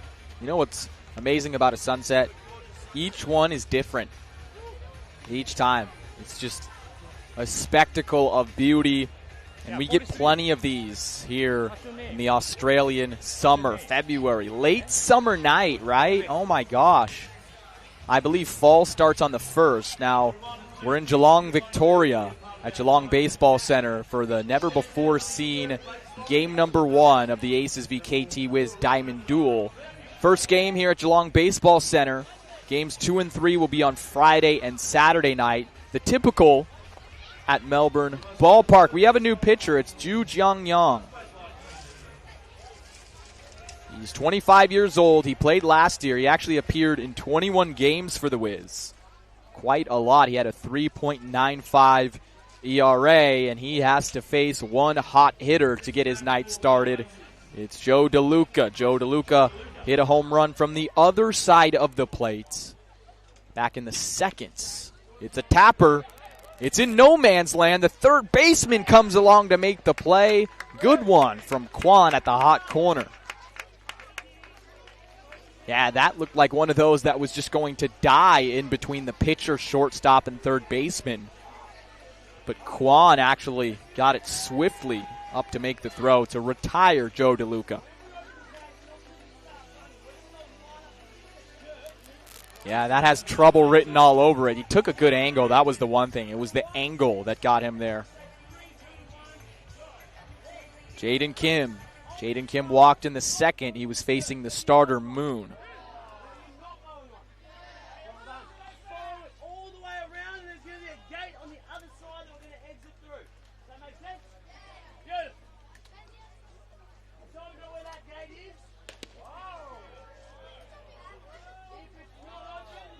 We don't have a radar gun here at our disposal, but I will tell you, Ju is throwing some heat. The ball is coming off his hand. A lot different than it was with the last 2 pitchers. It was Moon and Kwon. And it is a called strike to make it 1-2.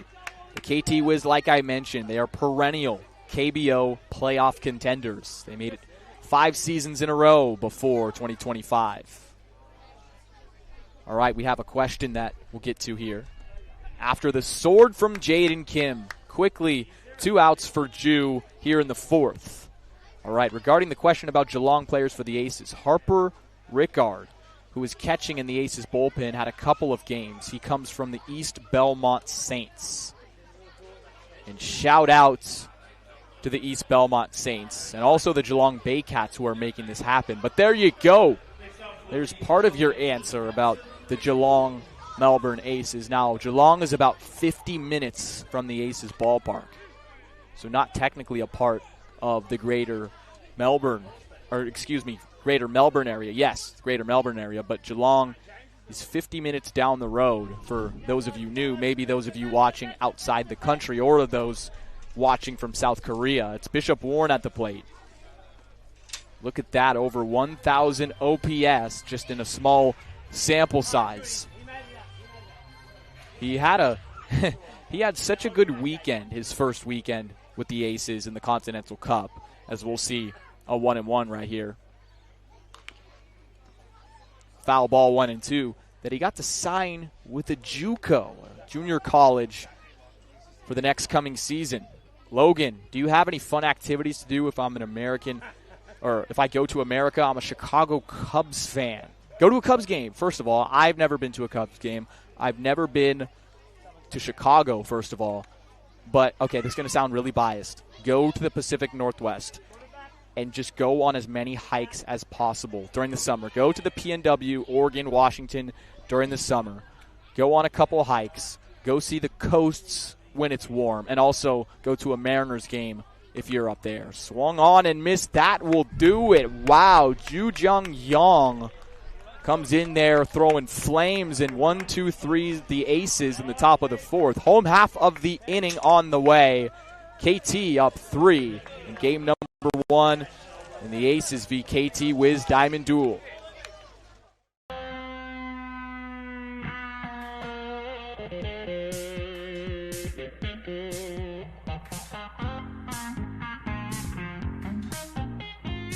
One Love is there for the moments with the people you love the most. To share the highs and the lows together. It's the one for all people, all times, and all places. Brick Lane's One Love Pale Ale. It's the one for all. With Light and Easy, you can lose weight and enjoy more free time with delicious healthy meals starting from $7.95 each. Enjoy Australia's best ready-made meal delivery service as awarded by CanStar Blue. Visit lightandeasy.com.au today.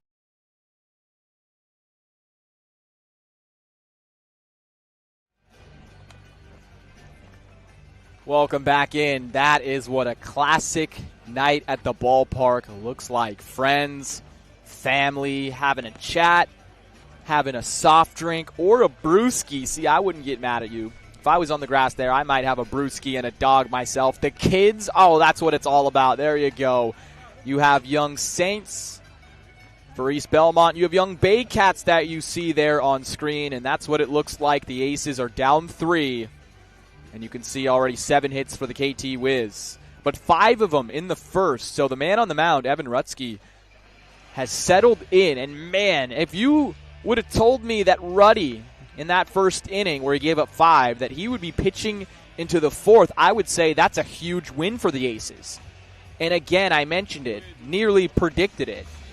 Yeah, I'll just take credit. I predicted it. Rutsky does have the ability to settle down in these games where he doesn't quite have his feel early on, and that's exactly what he's shown. It took him 4 batters to get out of the third. It was his first scoreless frame of work. 5 in the first he gave up, 1 in the second, 0 in the third on a beautiful night at Geelong Baseball Center. The first time that this International Baseball Showdown has ever been played on this diamond. But Ruddy has a tall task. Top of the order, Young-pyo. He's singled twice. He's scored twice for the Wiz. This man has been everywhere.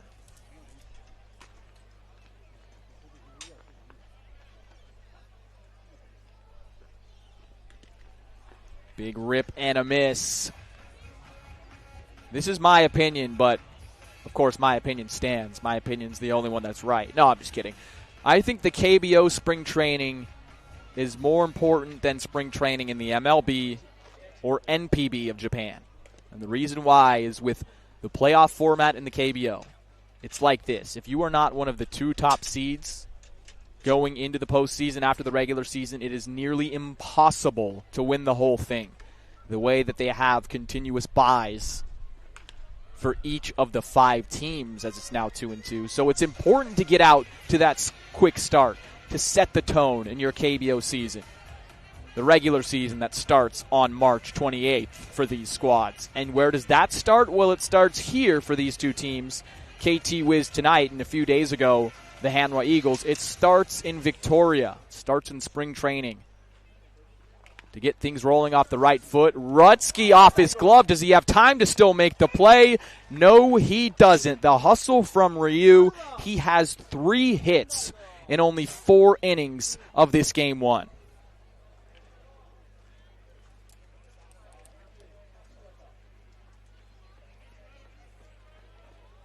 Just for Rutsky to get there, I don't think very many other pitchers would get to that ball with his momentum, as you saw, as a left-hander taking him towards the third base bag. He sort of had to cross over. He had to pull the Allen Iverson, the AI, the crossover to get to that.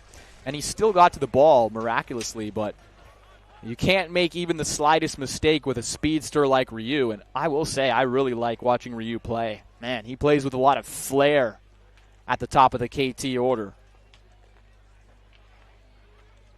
Ryu, the round 3 pick of 2021. Here is Lee at the dish, and Rutsky gives a check in on the speedster.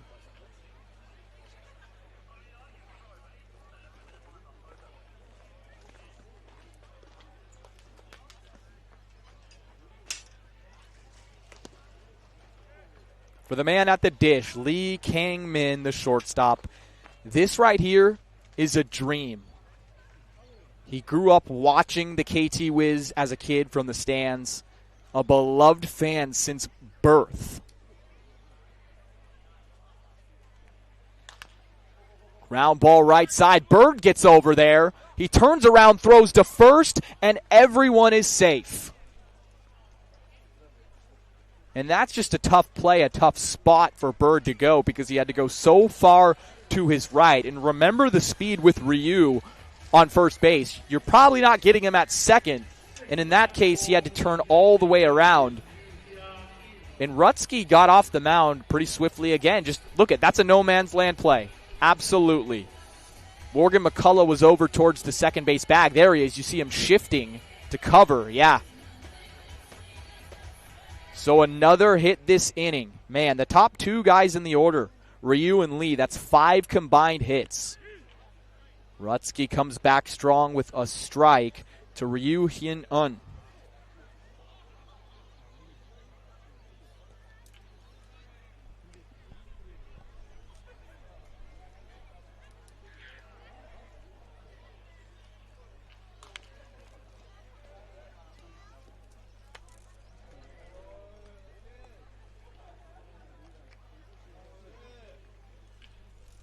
Scotty fan. Third base coach Scotty Meager is also from Geelong, also plays for East Belmont Saints. So not a player, but the best third base coach in the country.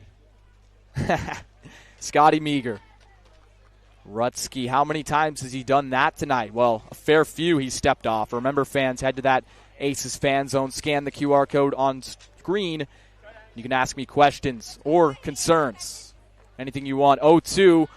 Runner goes, swung on and missed.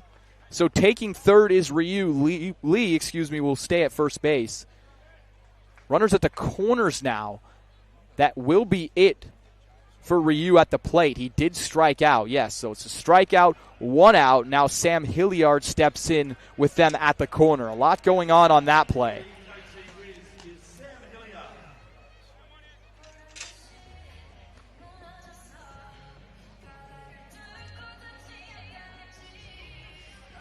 Speed kills, as they say, putting a lot of pressure on the Aces defense. And Evan Rutsky is Ryu Jun-kyu, who's on third.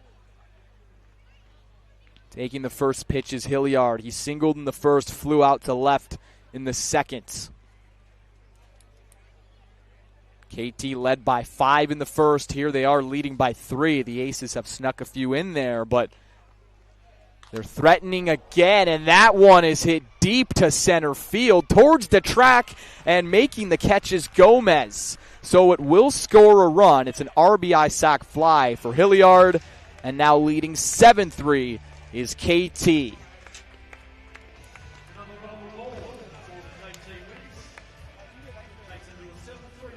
deepest part of the park. And remember, it's 390 out there.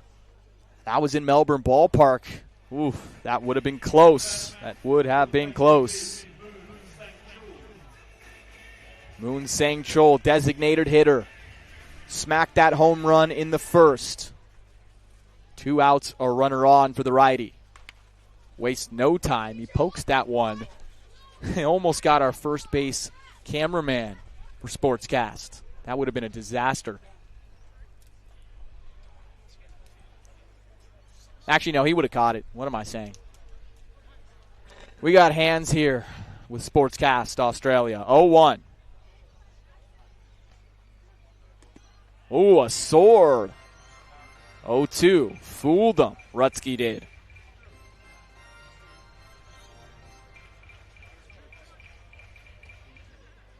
Rutsky trying to limit the damage to just 1 here in the 4th.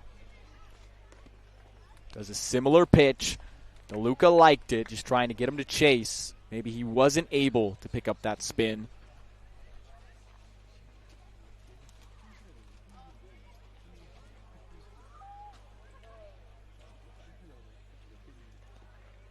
In the dirt, but finding it fast is DeLuca. So Lee will have to stay on first. For a second, took a big secondary. Looked like he was headed towards second base to move in scoring position.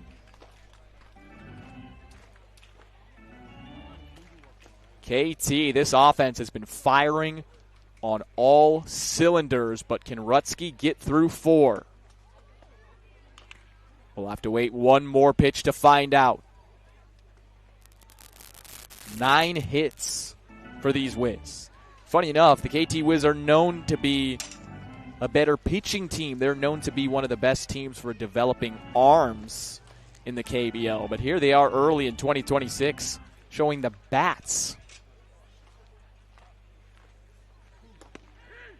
Inside, on the corner, and that'll do it in the 4th. Good stuff from Evan Rutsky. Now the Aces still with lots of work to do. Down 4, headed into the 5th inning, game number 1 of the Aces v KT Wiz Diamond Duel.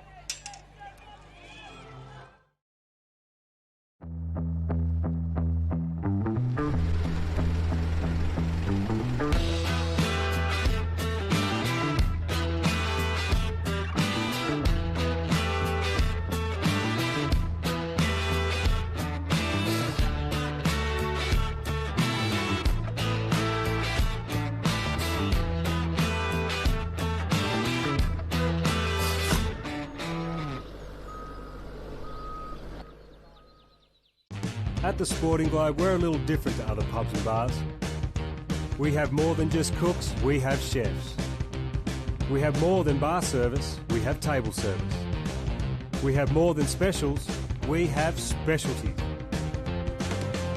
We have more than live sporting events, we have atmosphere.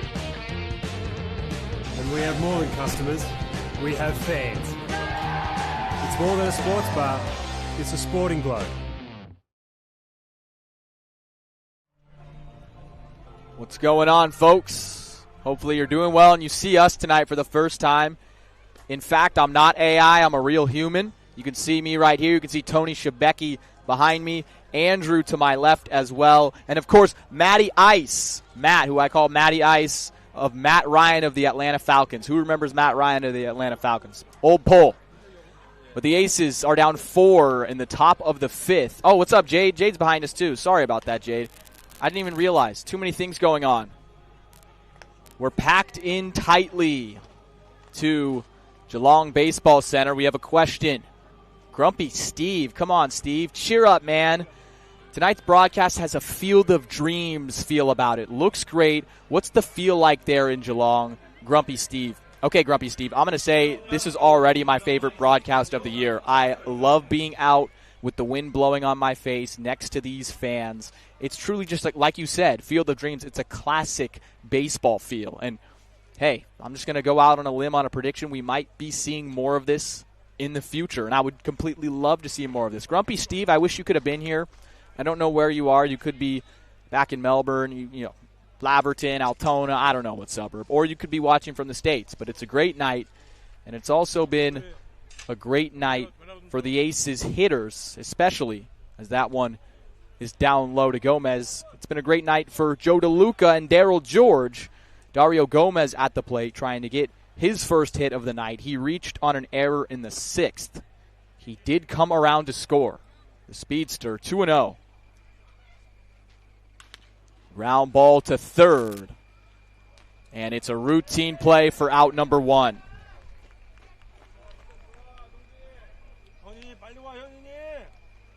It'll move the line to Morgan McCullough, and this is a new pitcher, folks. Park Jeon-ju. He only pitched 7 innings last season for KT 2025 at the highest level. Did well, but looks to get more time at the big league level this season. All right, Ainsley, 12 years old. Do you think there might be a women's professional league one day in Australia? I hope so. I hope so. I really do. Now, women's baseball in America is almost non-existent. So coming down here to Australia, and I saw that it's very big at the club level and at the youth level, that excited me to see high-level women's baseball. And matter of fact, the championships have been hosted at Melbourne Ballpark before. So yes, I hope so. I hope the game of baseball keeps growing in Australia, and I know it will, partly because of reasons like this that we're seeing tonight. The Aces playing in front of hundreds of thousands and millions of eyes over these past weeks. Baseball will continue growing, and in that sense, women's baseball will continue its growth, and one day we could see a women's professional baseball league. Now, Ainsley, you could be playing in it, or you could be like me and be cool. You could be broadcasting it too. Who knows? Maybe I'll have to hop on with you. McCullough on an 0-2 pitch. He's going to reach off the glove of Park on the mound. Frustrated is Park, but it's a one-out runner for the Aces in the 5th.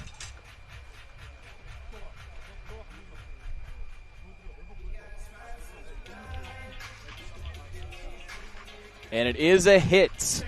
It's the 4th hit of the ball game for the Aces. Speaking of hits, Daryl George, like we mentioned, had that double in the 3rd. He's been seeing the ball all the way through, not afraid to go the opposite way.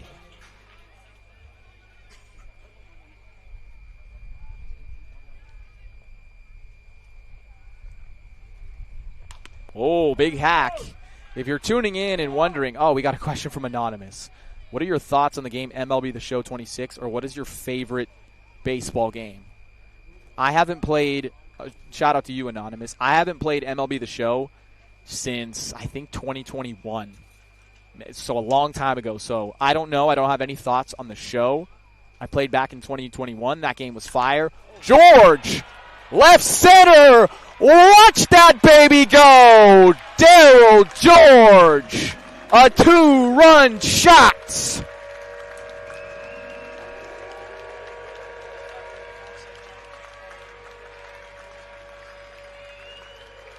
You think Daryl George likes playing at Geelong Baseball Center? He's probably saying, hey, Aces, schedule more games here. Already an RBI double and a 2-run blast. Oh, that was a no-doubter right in the middle, and he bat flipped. Oh, we saw it. Full Daryl George, the bat flip, everything. Oh, we have a couple of kids going after it. Great to see. And in the midst of all of that fun, it's now a 2-run game. Feels like a completely new ball game. Now, I would say the Aces, or the momentum has been on the side of the Aces since the start after that 5-run first inning by KT. But KT did get one back in the bottom of the 4th. The Aces said, hey, I'll do one better. And it's still going. Estrada takes a strike.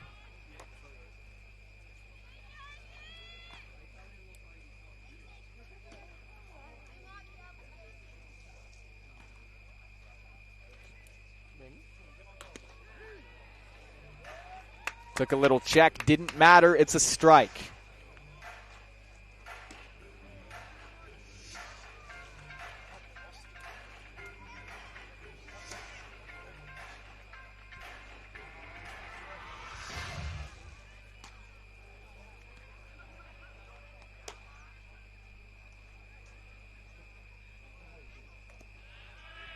Now to make it 2-2 to the 2025 American Association Player of the Year. But once more, that home run cleared the fence by a lot. And I would say the little kid in the red shorts, he may have misread it. It's all right, little bro.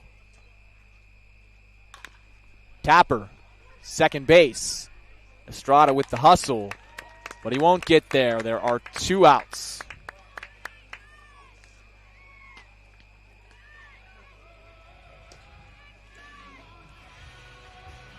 Park Jeon-ju hoping that Daryl George bomb would be the only damage of this inning. 2 outs. Greg Bird, last chance for the Aces in the top of the 5th. Aces, the road team here, KT. They've been here since the 21st of January.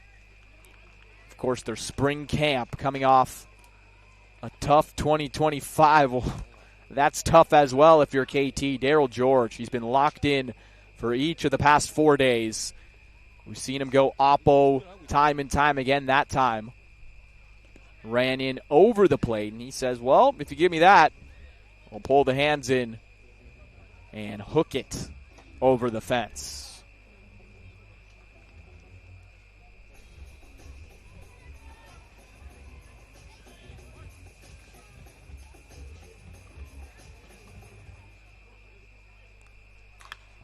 Greg Bird sends this one high into right, but it's going to hang up. Long fly ball, but not before Daryl George puts his stamp on the 5th inning. We have a great one here at Geelong Baseball Center. 7-5 KT, home of half of the 5th coming your way in game number 1. The Aces v KT Wiz Diamond Duel.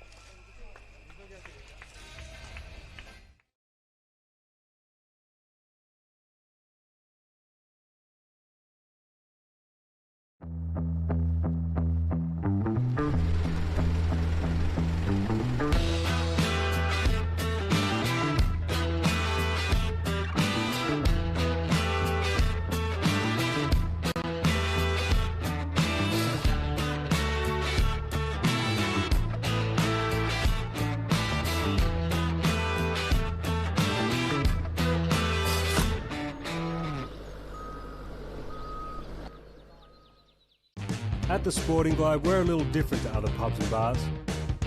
We have more than just cooks, we have chefs. We have more than bar service, we have table service. We have more than specials, we have specialties. We have more than live sporting events, we have atmosphere. And we have more than customers, we have fans. It's more than a sports bar, it's a Sporting Globe.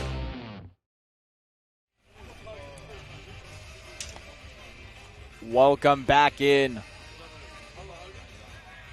That KT offense, well, they have been looking mighty through 4. Here they will hit in the bottom of the 5th. They're up 2, but the Aces are creeping back into this one. They might want to get a few more here on the board. A nice night in Geelong at Geelong Baseball Center. Wow. Great sunset. There's a new pitcher on the mound for the Melbourne Aces, and he's making his debut with the club. It's the right-hander Miller Hogan, 29 years old, and a former prospect for the Tampa Bay Rays in the MLB. Now, I know that lady's looking up Miller Hogan's stats right there on her phone. She's checking the baseball reference saying, hey, Miller Hogan's on the mound. But back to Hogan. He actually reached Triple-A with the Durham Bulls back in 2021.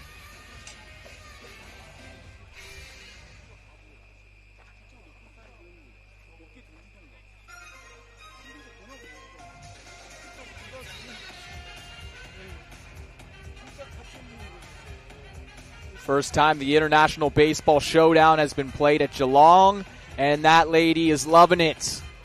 She is glad it's being played at Geelong Baseball Center. Enjoying herself, getting down to the music.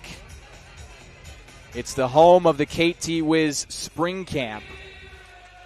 They've been here since the 21st, and again, it culminates with this Aces v. KT Wiz Diamond Duel Series. After this series that ends on Saturday, this coming Saturday at Melbourne Ballpark. Games 2 and 3 on Friday and Saturday back at the Aces home. KT will head up to Okinawa to finish their spring training with the rest of the KBO team. So here is Miller Hogan. First pitch foul by Bae Jung Dae. He's walked, he's scored, he's also struck out looking.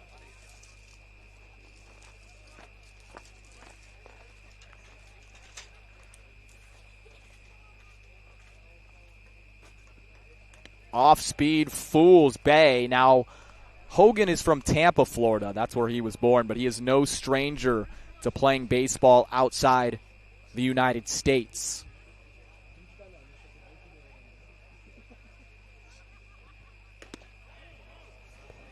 Close pitch.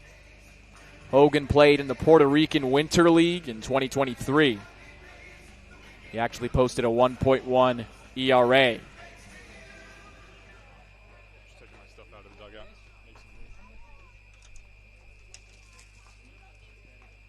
Some heat from Hogan. First batter faced as a Melbourne Ace. It's a strikeout for 1 out in the 5th.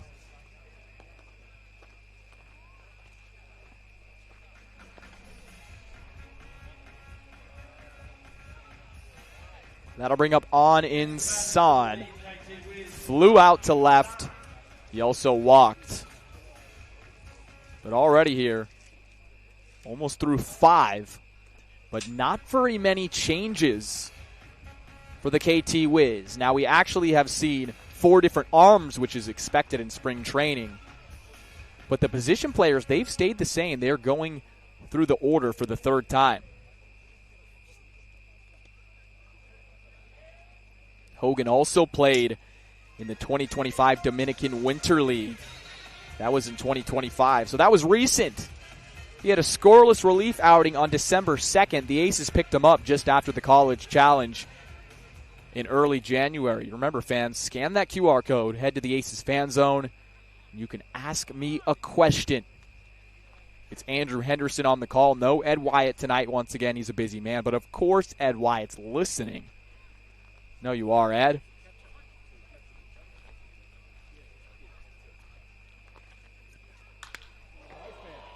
Hard hit up the middle from On. It's his first base knock of the ball game. A 1-out runner aboard in the 5th for KT.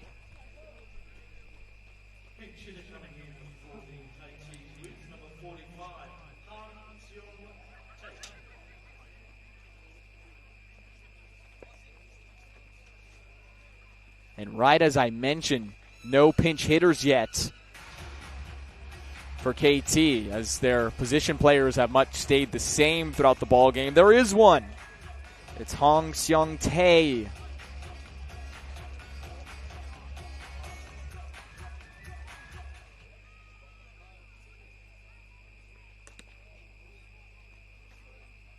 He's taking over for the catcher. He's taking over for Min-Suk Kim. Min-Suk Kim singled early on in this ball game.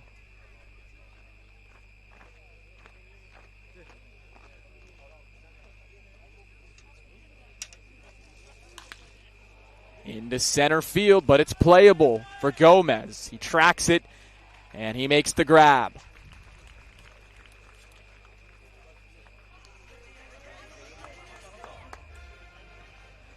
Miller Hogan, he's 1 out away from a fine first inning of work with the Melbourne Aces.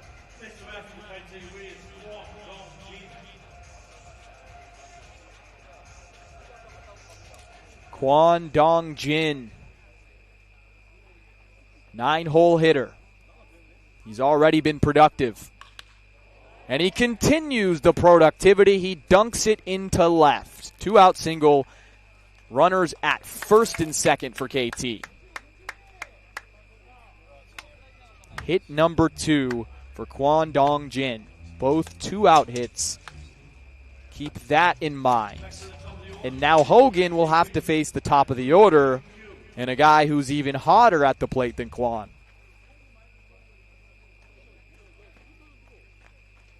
It's Hyeong-jun. We'll take a pause. Don't know why.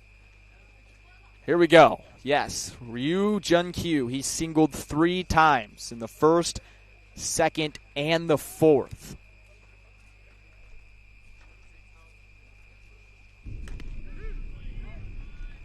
He's also scored each of those times. He's been active on the bases. He's been active in hit and runs. He's been giving the Aces pitching, and in fact, Evan Rutsky a headache. Now let's see if he can translate the same to Hogan. Grounded to Hogan, no issue. A little toss to first, and there it is. A clean debut for Miller Hogan in his first inning of work down under. Scoreless frame for scoreless frame for KT. We're going backwards, folks. Top of the 6th coming your way in a close game. Don't go anywhere. Game 1 of the Aces v KT Wiz Diamond Duel. Almost got caught.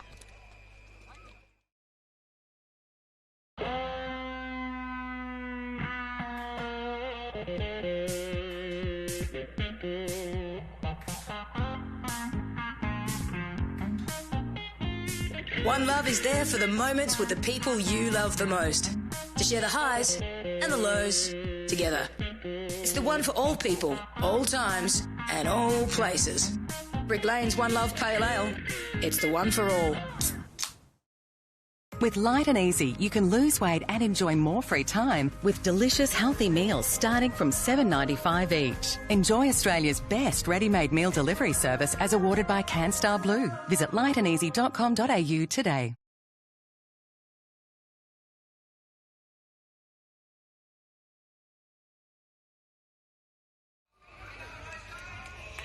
Hello, folks. What's up, Mick? That's Mick Wern. Just sitting in the seats, having a chat. Who's he talking to? He's talking to his buddies. This is why you love it. This does have a Field of Dreams feel to it. Everyone's sitting in the tightly packed bleachers. I see a Blue Jays jersey in the back. I think that's the same dude who always wears the Guerrero jersey. I see it all the time at Melbourne Ballpark. All right, Chris. The atmosphere looks amazing. What's it like on the new field right now with the mix of Aces fans and KT Wiz supporters? Any K-pop music? Actually, there was more K-pop music in the pregame. I will say, when KT scores, they do play their little fight song. So there actually is a good mix between Korean music, also K-pop, and also whatever the Aces listen to, which could be rap, could be country, whatever these players choose. But yes, it's a good mix of music, very diverse, plenty of KT Wiz fans. It was actually, I've got another question from Graham, but it was fine to see the KT Wiz fans actually get autographs before the game. Some of the Wiz players were out here up in the crowd just before, same with the Aces players. How good are these bat boys? Ben in the Aces dugout, Harvey in the Wiz dugout. Gee, the guys do a good job.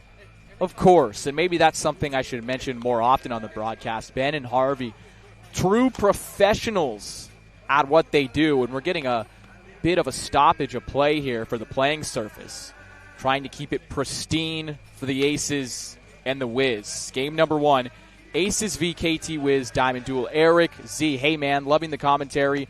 How do you think we'll fare in the World Series compared to the last one? Enjoy your night, mate. Cheers. The World Series? What are we talking about here? Are you talking about the World Baseball Classic? I'm looking over at Matt. World Series? Are you talking about the Athletics? You're talking about the A's. So you're thinking that the A's are going to make it to the World Series. Like, I think. Okay. Yeah, Nick Kurtz is going to hit a walk-off home run in Game 7, and the A's are going to beat, let's think, the Dodgers in the World Series. No, I think you're talking about the World Baseball Classic. Like, I think you just misspoke there on text, which is completely okay. The 2026 World Baseball Classic with Team Australia. Now, I think Australia is going to make it out of pool play yet again. Very strong roster. I mean, now you have guys who are currently in the big leagues or about there. You have Curtis Mead going to be able to be on the roster for Team Australia. You have Travis Bazana making his debut in the WBC. Shout out Bazana. Shout out the Oregon State Beavers. And if they hit like this, you see Daryl George, bang, that's a banger from George. If Team Australia hits like that in the WBC, they surely will advance out of pool play in that Pool C. Joshua Byrne, Daryl George really proving why he should have been on the Aussie squad. Hey, I mean, they're making their cases right here on the field. But once again, people way smarter than me make that roster decision. No hate on them. I personally would have loved to see Daryl George, of course, and Lewis Thorpe throwing on the biggest stage, the biggest global stage in baseball. They're not, but luckily, folks, let's appreciate what we have. We're watching them here in the International Baseball Showdown. You're seeing the groove from George. You're seeing it from Thorpe on Friday night, and expect to see Thorpe again, most likely. Of course, I don't get any of this information, but Thorpe will probably be starting again for the Aces on Friday night in game number 2. And we're set here to go in a moment. All right, remember we had the stoppage of play due to the field surface. Remember, this field had upgrades in the offseason. $800,000 that the Geelong Council put in. Anonymous, what is your top 5 sports of all time? All right, as it's Park Ji-hun on the mound for the KT Wiz. It's Park Ji-hun. All right, just remember that before I go through this question. All right, what's my top 5 favorite sports? Okay. Could you give me a wild guess on what you think my favorite sport is? Wild guess, anyone? Yes, it's baseball. Number 2, I would say American football. So what you Australians call gridiron. So it's football for me. Yes, football. College football, though, not the NFL. Not a big NFL guy. I think university college football in the United States is a better game atmosphere than any other professional sport. So college football, number 2. Basketball, number 3. Obviously, I loved playing basketball back in my day with my friends, pick up. I would still hoop at the park right now. Now, who's texting? I don't know who he's texting right there, maybe his wife. But if anyone wants to find me at the local park to play one-on-one basketball, you might just get smoked. I'll have to say that.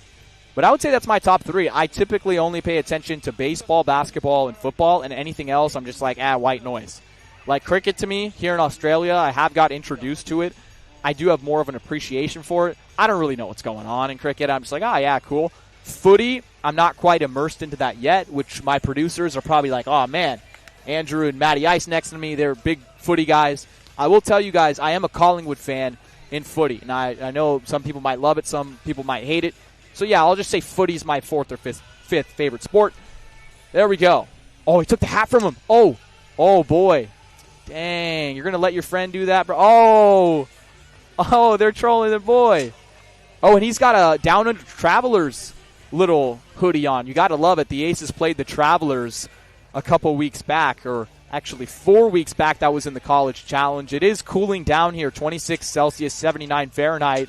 And again, that wind is still blowing out to left field, and the ball has been flying here. Park Ji-hun, the new pitcher, the right-hander. This is pitcher number 5 for the KT Wiz. The Aces down 7-5 here, top of the 6th. Game number 1 of the Aces v KT Wiz Diamond Duel at Geelong Baseball Center. All right, that was a fun little break. It was like a halftime show. Jordan Sickett down and away, ball 1. That was like a halftime in football or in basketball. Had a little, but it's fun. We're back to baseball. What we all love. That's the reason we're all here. We're not here to hear me talk. Top of the 6th. Let's go. It's a strike to Sickett.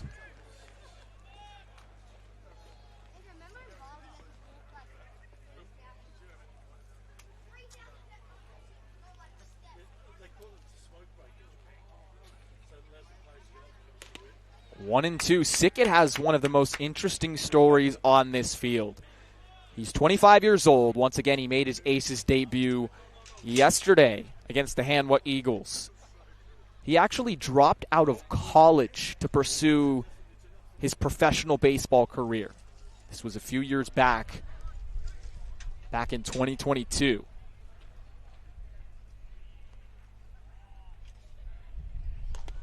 Sickett goes down swinging. It's a good start for the right-hander Park.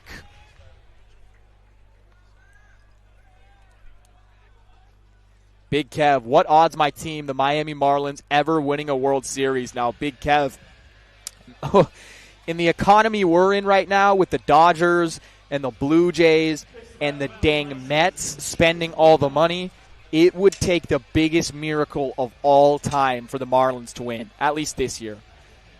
I would say one in a million that the Marlins win the 2026 World Series. And if they do, you can come back to this stream right here as Joe DeLuca steps in. Now, what do you think the chances are as that one is skied to left center field, back towards the track, but making the play is Hilliard? I was going to say, what about the Reds' chances of winning the World Series? Because that man, Joe DeLuca, he did play in the Reds system, so it made me think about that. I would think the Reds' chances are a little better than the Marlins, and they just got Eugenio Suarez returning to the club, signing over from the Mariners, so that would help. So if the Marlins ever want to win the World Series, they're going to need to stockpile, which they kind of already are. They're going to need 3 to 4 years of stockpiling their farm system until they get players who are basically in arbitration or haven't gotten out of their rookie contracts. They're able to get good players at a low rate. They do that, and they can kind of pull what the Tampa Bay Rays do with the whole Moneyball thing, and same thing with the A's that they would do when the A's would go to the postseason in the early 2010s, way back in the 2000s. You just stockpile your farm system, you get players on cheap contracts, and then you hope for one crazy year. Jaden Kim into center field. It's Ryu. It hangs up for him, and that was a crazy fast 6th inning from Park. Aces still down 2. Middle of the 6th, game number 1. Aces v KT Wiz Diamond Duel.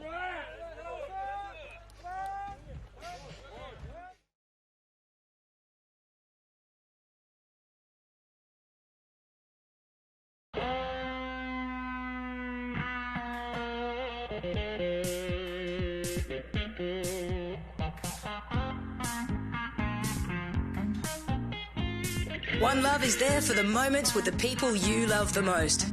To share the highs and the lows together. It's the one for all people, all times, and all places. Brick Lane's One Love Pale Ale. It's the one for all.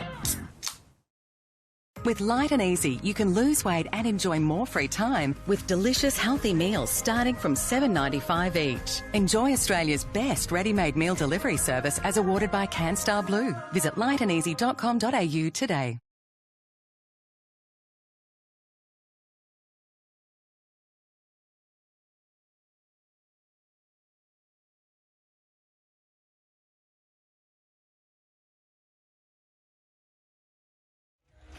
Over 100 delicious, nutritionally balanced meals to choose from. Designed by chefs and approved by dietitians. Delivered to your door. Visit lightandeasy.com.au. That is some awesome KT Wiz merch right there. Now that must be, I would say, like a special uniform or an alternate, or maybe their old uniforms, because now they sort of go with the gray and black, but that's the all-blue KT Wiz. Now the KT Wiz, they're up 2 right now. Bottom of the 6th in this game 1. Diamond Duel, Geelong Baseball Center. The one-off game on a Monday night. The rest of the series will be at Melbourne Ballpark on Friday and Saturday. And yeah, the Light and Easy. We didn't have any here today. See, that's the only knack I have on today, being at Geelong Baseball Center, is that we didn't have the Light and Easy. It's probably on me. I should have packed some over for this game. But I know on Friday I will probably devour at least 5, maybe 6 of them. Who knows? Who knows what we're going to get into? Miller Hogan still grooving. One fine inning of work in his debut with this team, and he said, why not another? First pitch is a strike to Lee Kang-min. He's 2 for 3. This is actually his first ever game with the KT Wiz. He's a rookie.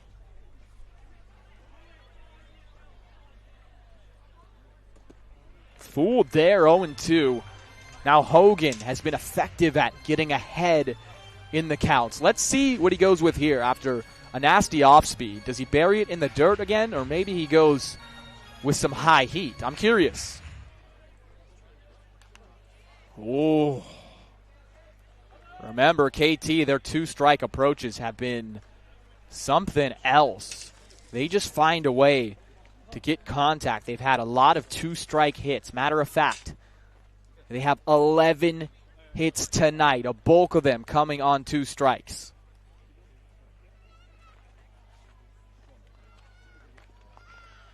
Oh, he almost went. He almost did. He wanted it. But it's 1-2 to Lee Kang-min. Second-round pick in the 2026 draft. 19 years old, playing for his childhood favorite team. Into left field. This one is deep. And it is gone. Lee Kang-min is living his dream. The rookie.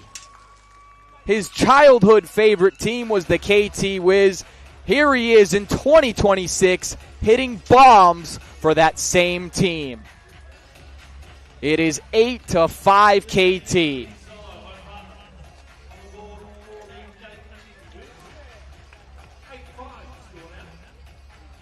So Hogan did try to use that off speed that he had thrown a few times earlier in the at-bat.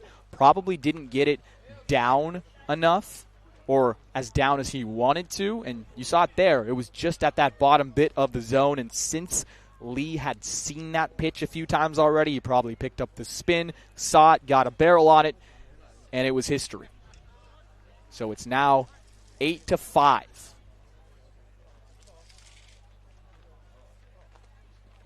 Game flow, KT scored 5 runs in the bottom of the first. Aces came back in the top of the second, scoring 2, and each team had a singular 1-run frame within that time before Daryl George went yard in the 5th to bring the Aces even closer to make it a 2-run deficit, but extending it to 3 is Lee. It is poked into left field, but into the glove of Jordan Ellis.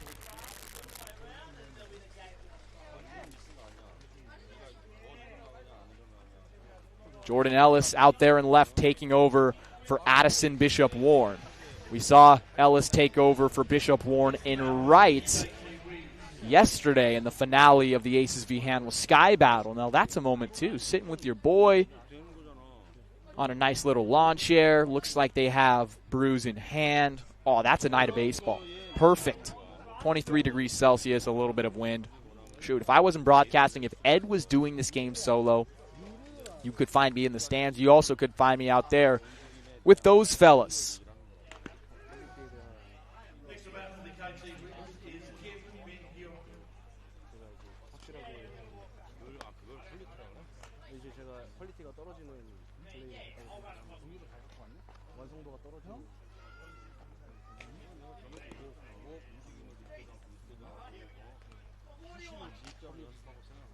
One and one.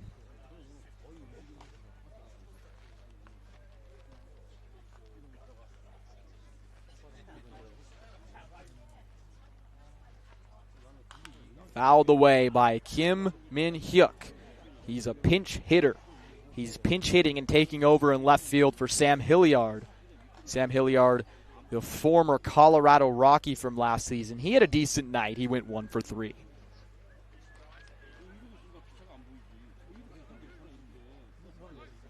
So it's that point in the game where it's getting a little messy on the scorecard. Once again, it's spring training for the KT Wiz, trying to get their young players a little bit of work. 1-2.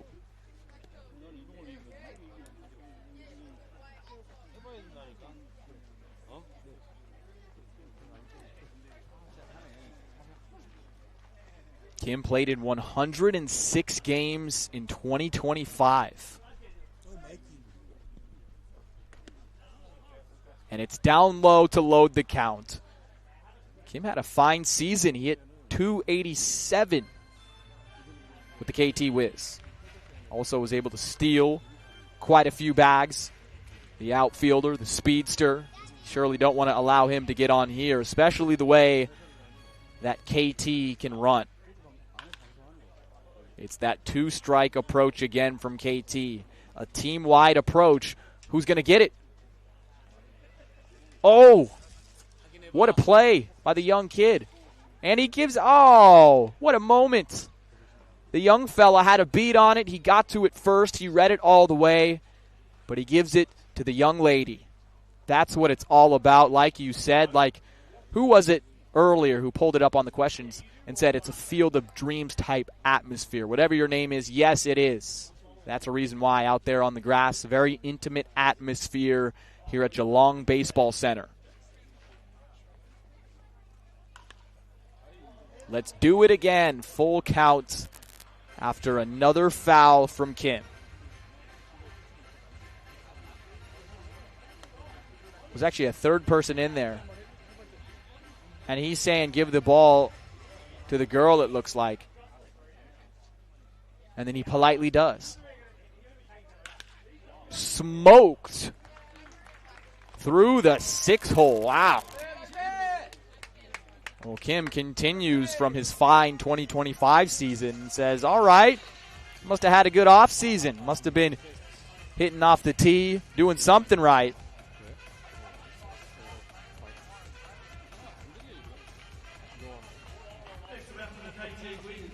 A one-out runner aboard for Moon Sang-chul.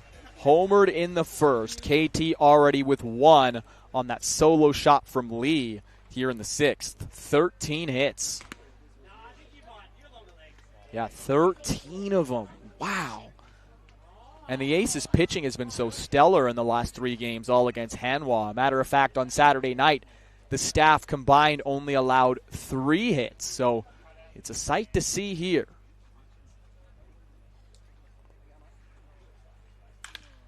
Ground ball up the middle. Diving is Kim. He's unable to snare it. He knocks it down, so it means there's runners on first and second base with 1 out.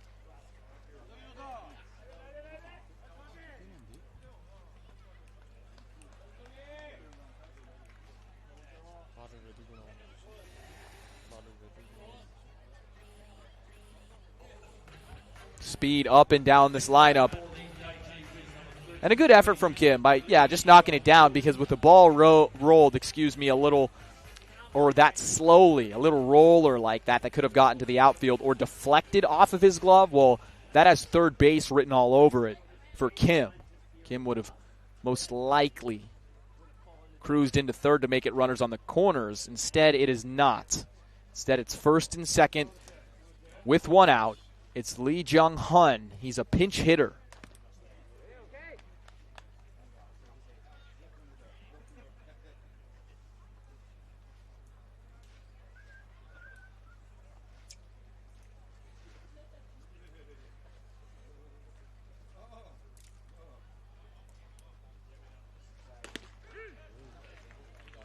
Good pitch from Hogan. Lee hit around 260 in 2025. He played in 59 games.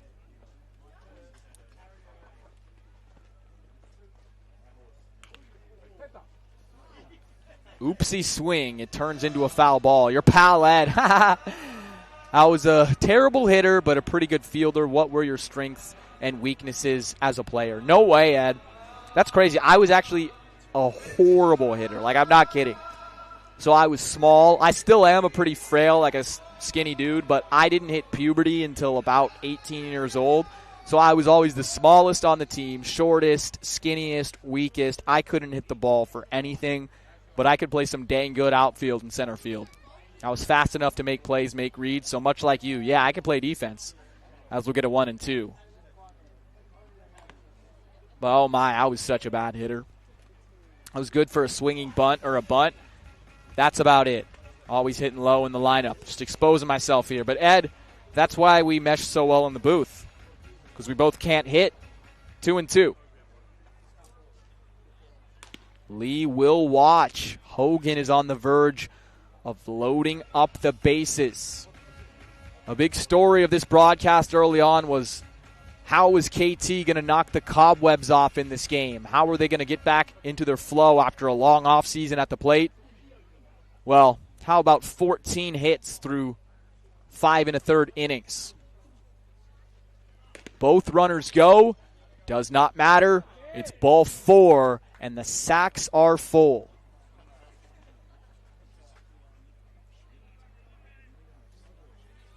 We've seen a fair few of pinch hitters tonight. Defensive changes for the KT Wiz, of course. In spring training, you want to get everyone work, but not here on Insan.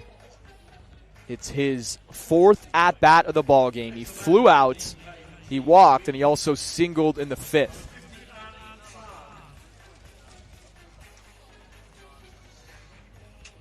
So when the Aces responded in the top of the 2nd, scoring 2 after they allowed 5 in the 1st, it never felt like they were that far out of reach in this game. It's felt close.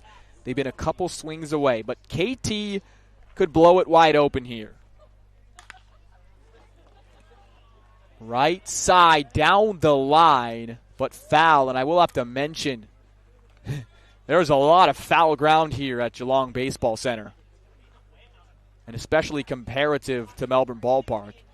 I talked about how the outfield is deeper. It's 321 down the lines compared to 300 of Melbourne Ballpark. Also 390 to center field compared to 370 of Melbourne Ballpark, but also the foul ground, a lot more room to work with. Oh, I thought that was coming towards us here in the 10th. Matty Ice was ready. 0-2, this would be a monumental strikeout here for Hogan. Or if he could roll a double play with the corners playing in near the grass and the infield up the middle playing double play depth. Off speed, fools him. Big moments, even bigger pitch. It was a dandy from Hogan. Wow, that 12-6 movement on that. That was something. All right, Anonymous, have you ever watched a Savannah Banana game before? And if you have, what is your thoughts on that type of baseball? I haven't, but I do want to. I think it looks fun. Obviously, as the first pitch is fouled away, I know there's a camp of people who really have something against the Savannah Bananas, thinking, oh, that's not baseball, that's not tradition, I don't like it, I'll never stand for it. I'm sort of in the middle of, I love it, and I couldn't stand it. I think it would be a good change of pace. I definitely, if I had the chance to go to one in person, I definitely would. I couldn't say no to that. 0-1. And if I had a chance to broadcast Banana Ball, I would love that too, because what they like is a lot of energy. Obviously, that's their whole motive, that's their whole sell, is a lot of energy, fans first. I think I would fit in pretty well in a Banana Ball broadcast booth. I don't know if you guys agree, but could be in the future. 0-2, 2 outs, sacks full, Aces down 3 in the 6th. Hong at the plate. Strike 3.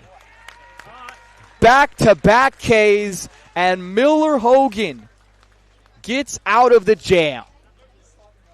KT still gets 1, but it's a close game. Top of the 7th as we move along. Aces with work to do, 9 outs left. Game number 1, Aces v KT Wiz Diamond Duel. When enjoying a punt, easy does it with Punt 123. Punt123.bet is your home for all your punting needs with same race multis and same game multi options, including daily promotions on all the major sporting and racing events. It's punting made easy. Get in the game with Punt 123. Visit punt123.bet or download the app today. Gamble responsibly. If gambling becomes an issue for you, call 1-800-858-858.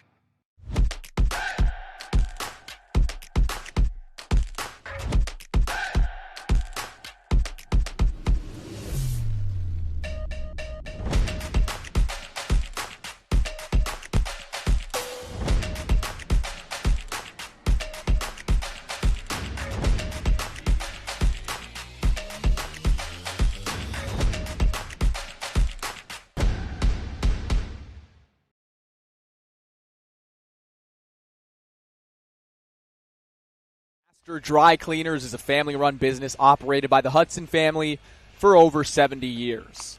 They provide a full range of services through their 7 stores, a free pickup and delivery service for all your dry cleaning and laundry needs. Master Dry Cleaners can also help with repairs and alterations, wedding gown cleaning and cleaning of dunas and blankets. Find your closest Master Dry Cleaners store at www.masterdrycleaners.com.au. Now, many of these players on the field, they could use some Master Dry Cleaners, getting dirty, sliding into bases, making fine plays. It has been a wild ball game. 8-5 KT leads in the 7th over the Aces. Game 1 of the Diamond Duel here at Geelong Baseball Center. A special event, the first time the International Baseball Showdown has come out here west to Geelong, about 50 minutes from Melbourne Ballpark, and it's a testament of what the Aces have done, growing this game internationally and also locally as well. And there might be many more games here to come in the future. This is the spring training home for the 2nd season now of the KT Wiz. The KT Wiz looking to bounce back this season in 2026 KBO after a tough 2025 where they missed the playoffs. Here is Jordan Ellis to lead things off. Ellis fouls it back. He's taking over in the 9 spot for Addison Bishop Warren, who got the start in left.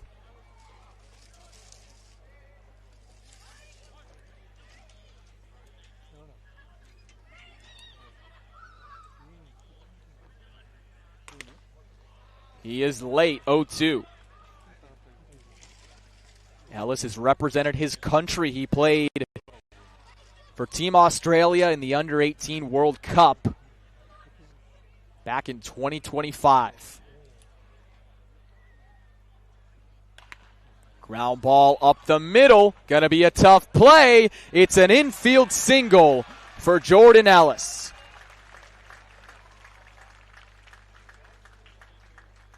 The young kid in a big spot on an international stage. Hundreds of thousands, even millions of eyes on these Aces v KBO series, and Jordan Ellis gets a knock. How about that? So great for the grassroots, the local pipeline of kids here in Victoria to even get this opportunity.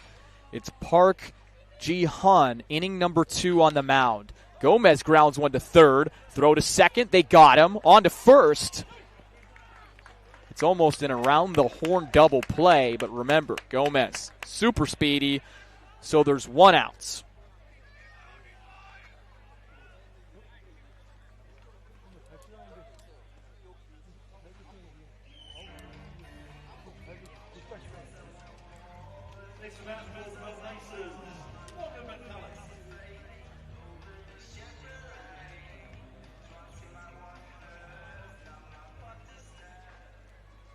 Morgan McCullough. Pitch. First on the team in batting average amongst qualified hitters, with Ulrich Boyarski up in Japan currently.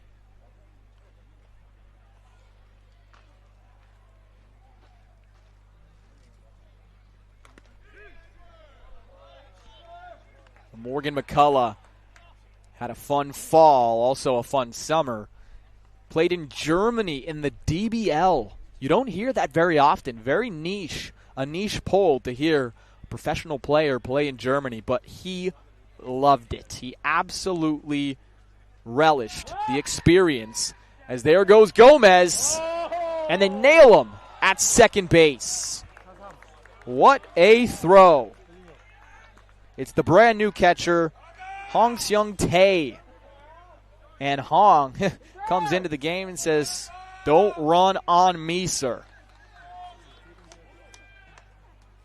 That's big. That is very big for KT. 1 out away now from headed to the bottom of the 7th after they tacked 1 more run on in the 6th. So I mentioned after the first, it felt like the Aces had a fair bit of momentum through this game, sort of climbing back into it, but KT trying to pull ahead late and shut the Aces down at the plate. McCullough, a walk like we've seen so many times in the past 4 days. And there you go. 333 average leads the team amongst qualified hitters. OPS over 1,000, 18 runs. He's also stolen a lot of bases. He's top 3 in steals on this Aces team. Actually, he's just behind Aaron Whitefield. Again, Aaron Whitefield in Japan, so if you want to count current players, the team leader in steals, McCullough is on first base with 2 outs, but you might not need to steal here when you have George at the plate.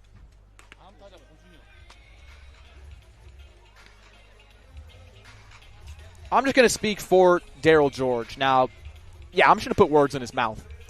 He probably loves Geelong Baseball Center. He probably loves playing here. He's homered and doubled tonight.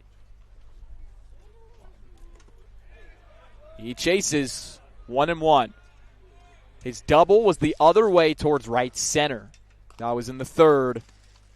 And in the 5th, sent it deep to one of the biggest parts of the yard in left center field.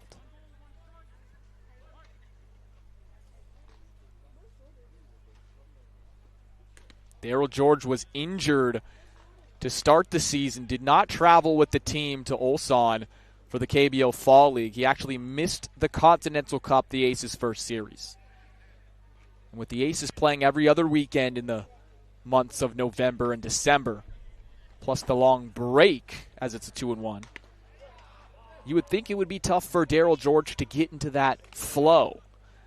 But here we are, the Aces playing 4 straight games for the first time all season, as again we have another question, which always runs in the middle of my train of thought. 3-1.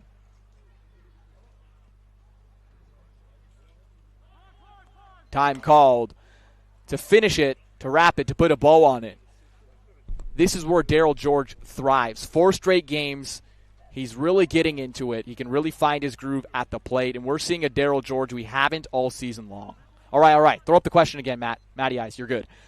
You should commentate our 5th grand final. Beer provided, of course. 3-1. Daryl George to third base. They take the easy route to second. That will end the inning. I'll get back to your question when we return in the bottom of the 7th with KT leading by 3. 7th inning stretch. Game number 1, Geelong Baseball Center, Aces v KT Wiz Diamond Duel. When enjoying a punt, easy does it with Punt 123. Punt123.bet is your home for all your punting needs with same race multis and same game multi options, including daily promotions on all the major sporting and racing events. It's punting made easy. Get in the game with Punt 123. Visit punt123.bet or download the app today. Gamble responsibly. If gambling becomes an issue for you, call 1-800-858-858.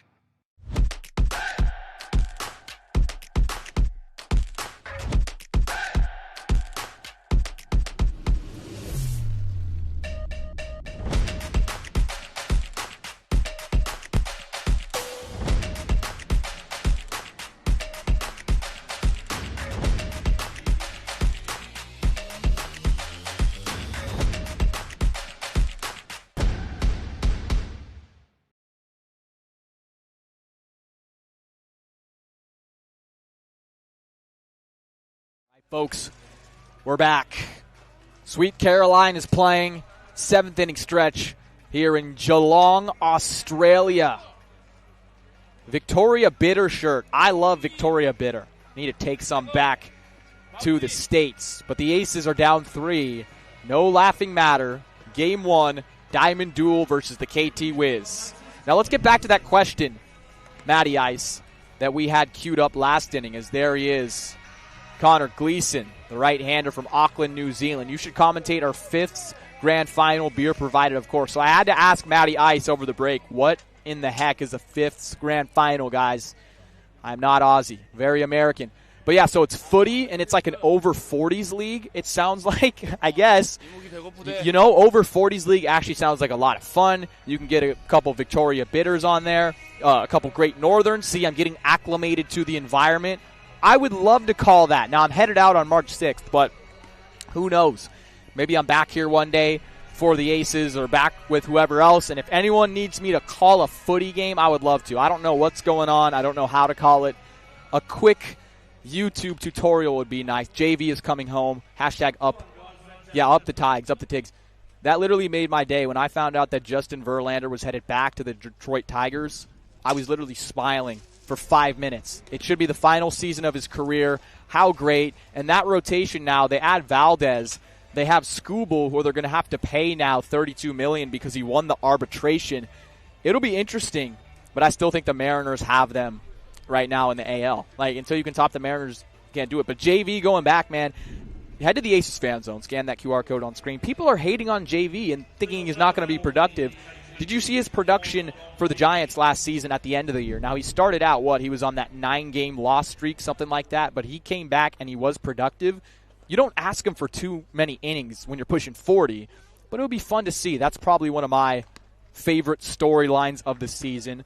Bottom of the 7th, it's 9, 1, and 2 in the order. By the way, thank you, fans, for the MLB questions. I just cannot wait for the 2026 season.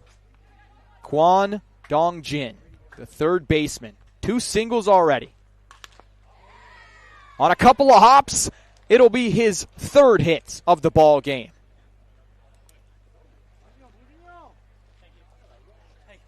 And I have to mention his defense. We saw him on a couple of double plays at third. He's having a night. Case for player of the game. Now, of course, you're going to have to compete with this guy stepping up to the plate here in a moment, Ryu, who also has 3 hits.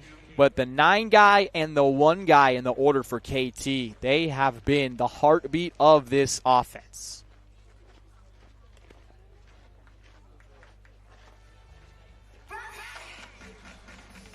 Now, Kwon Din-jing, got a question corner of my eye, age 27 years old, the man on first base. Molly, what was your favorite game that you have called? Runner goes. It's a hit and run through that hole on the left side. The hit and run worked to perfection. This is small ball at its best, folks. KT doesn't even look like they had an offseason, I'll be honest. Oh, footnote, 4th hit for Ryu Jun-kyu. 4th of the night. Don't worry, I'll get back to your question in a moment. But you want to watch good baseball right there. You get the shortstop, you get Jaden Kim to go cover the bag because of the runner going, and you hit right behind the defense. You could not cue it up. You could not draw it up any better.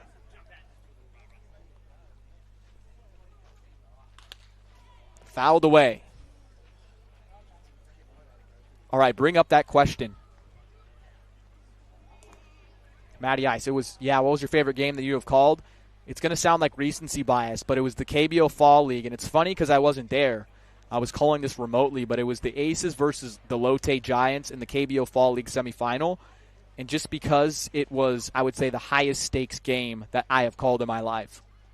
Now, as far as being there in a crazy moment, maybe a walk-off, I was in the Northwoods League, one of the premier summer collegiate baseball leagues in 2024, calling for the Bismarck Larks in North Dakota. Yes, North Dakota does exist. People live there. I can confirm 0-2, but I had a moment there that was fun. Gleason facing early trouble. No one out.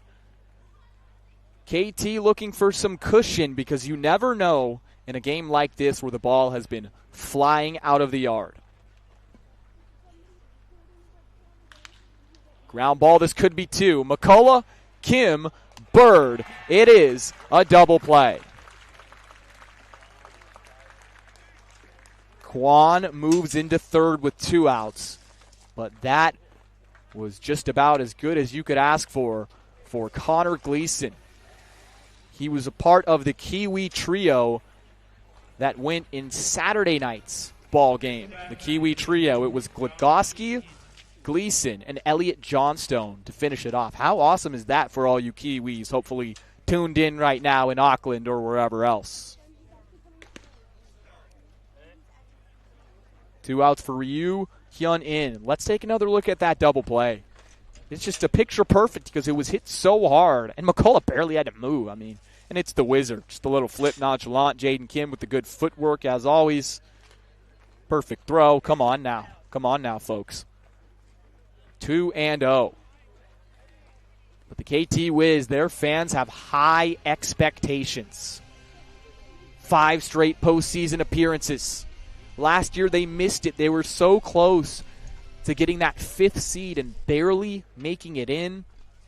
Sense of urgency heading into the spring camp. Hammered into the glove of the Birdman.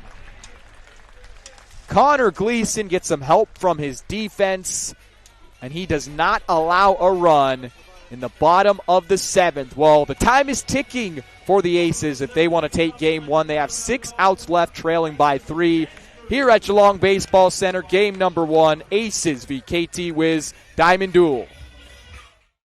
OmniGraphics, your leaders in super wide format printing across Australia. With 2 full-scale production facilities in Queensland and Victoria, our centres are equipped to handle the most ambitious printing projects, backed by a dedicated team of over 70 full-time staff. We specialise in a wide range of print formats, from billboards and banners to retail and events. We deliver impactful solutions that stand out in any environment. Our commitment to excellence includes continuous investment in cutting-edge technology, ensuring precision, speed, and reliability. This allows us to tackle even the most complex printing requirements with ease. Dream, design, deliver. Partner with OmniGraphics for your next printing project.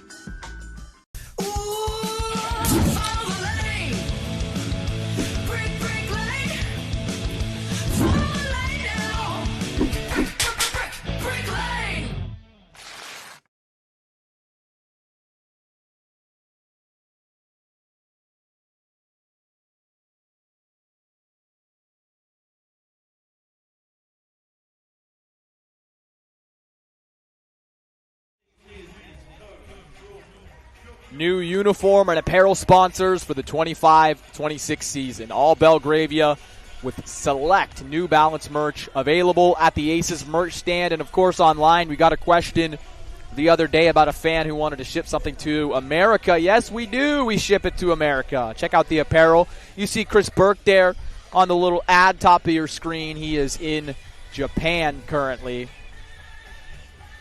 A night of baseball on the grass here at Geelong Baseball Center. First time the International Baseball Showdown has been played here, just for one game here at the home of the KT Wiz spring training for the 2nd consecutive year. We're packed tightly. It's a field of dreams sort of feel tonight. It's a vibe. You cannot beat this. It's Melbourne Aces baseball. But those fans would surely want some late inning magic from the Aces. They're down 8-5, and they face a new pitcher. It's Ko Jun-hyuk.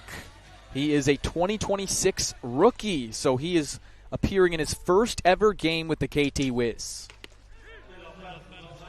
And his Wiz career, although an exhibition, it starts with a strike.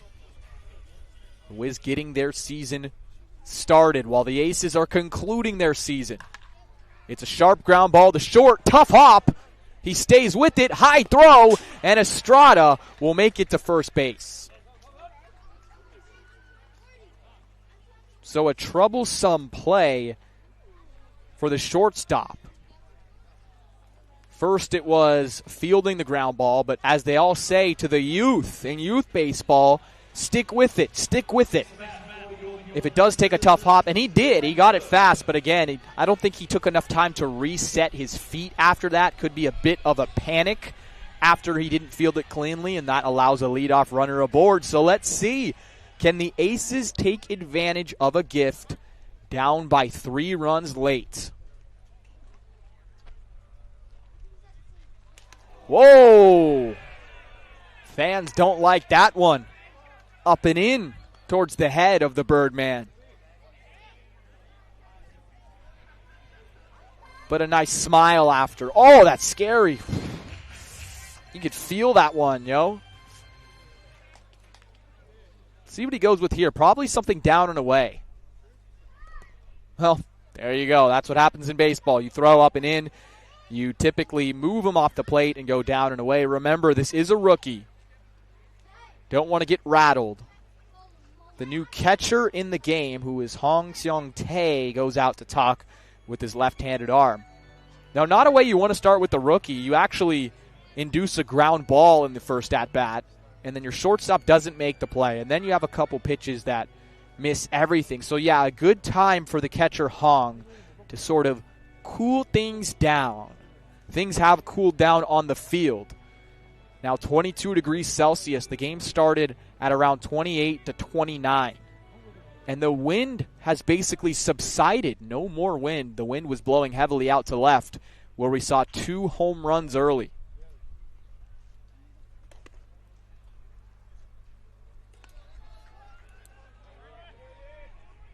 Greg Bird walked in the third. It was an at-bat where he was down 0-2. He battled, fouled off a bunch of pitches.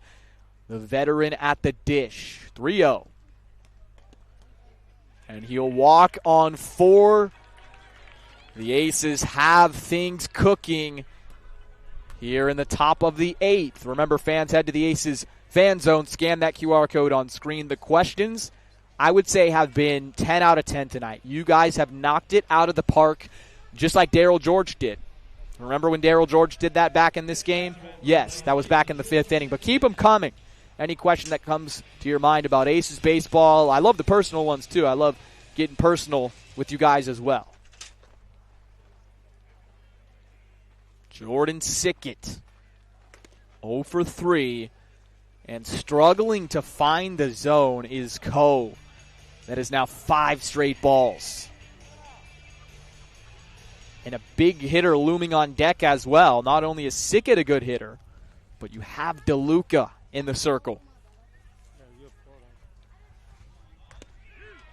There's a breaker that fits in there for a strike. Sickett, well, you see it on his face, don't think he agreed. Estrada on second, Bird on first base.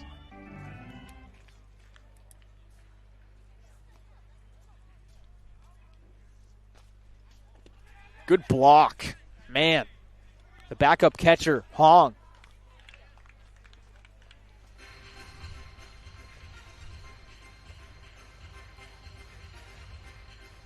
The ball has been going everywhere, sprayed each way, I would say. Try to get a little too fancy there with the wording. 22 total hits here in this game.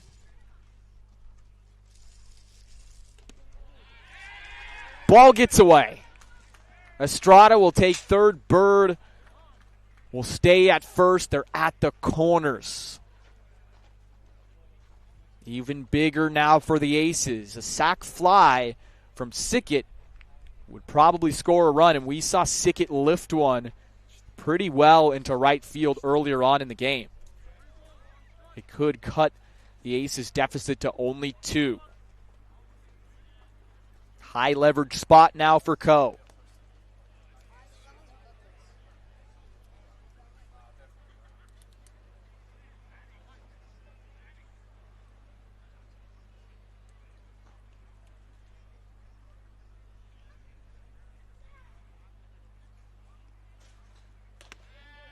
He can't find the zone.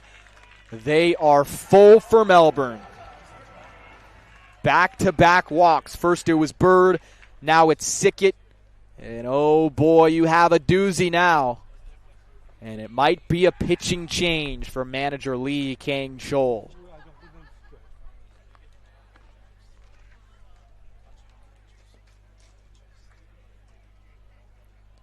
Yep, mound visit. That'll do it. End of the road for the rookie, Ko Jun-hyuk. Probably not the debut he wanted, but still a very young lad, still a very bright future, and hopefully a long career with the KT Wiz. We'll take a quick break. The Aces are threatening. It's now or never with 6 outs left. They're down by 3. Game number 1, Aces v KT Wiz Diamond Duel.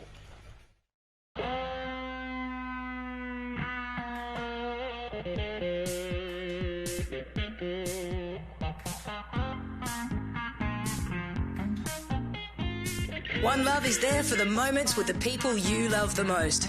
To share the highs and the lows together. It's the one for all people, all times, and all places.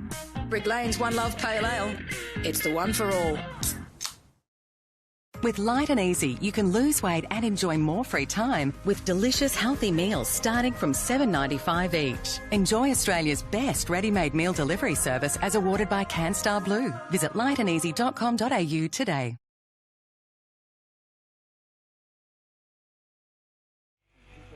Welcome back in, folks. Bases juiced. No one out in the top of the 8th. Dr. George, Dan Clubb. Loved your work on the broadcast this year. Are you coming back next year? Oh, great question. Well, great question. That's a great question. Cannot be answered right now. I would love to come back next year. I love Australia, so we'll see. A lot of things could happen in life. I'm headed back to the United States in early March. But, man, I will say chasing summer and not having a winter, going from summer to summer, was probably the best thing ever this year, and I wouldn't mind doing it again. And thank you for the compliment. That really means a lot. Thank you for everyone tuned in. And I know that I thought of this at the last second. There are probably a lot of Aces fans who don't normally watch the broadcast, who go to the home games, who are tuned in right now because they're watching from home, right? Not at Melbourne Ballpark. So if you're new to the Aces stream, hello, I am Andrew Henderson. Thanks for joining. I don't have my partner Ed with me tonight. Ed is an absolute gem. He's a diamond. We're in the diamond duel. Isn't that funny right there? But it's Joe DeLuca with the new pitcher. It's Kwon Sung-jin, the 22-year-old, the 8th round pick back in 2022 for the KT Wiz.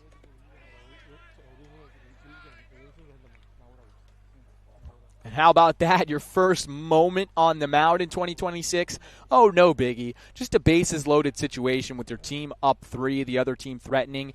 And Joe DeLuca, who's homered in consecutive days at the dish. Good luck. Good luck, Kwon.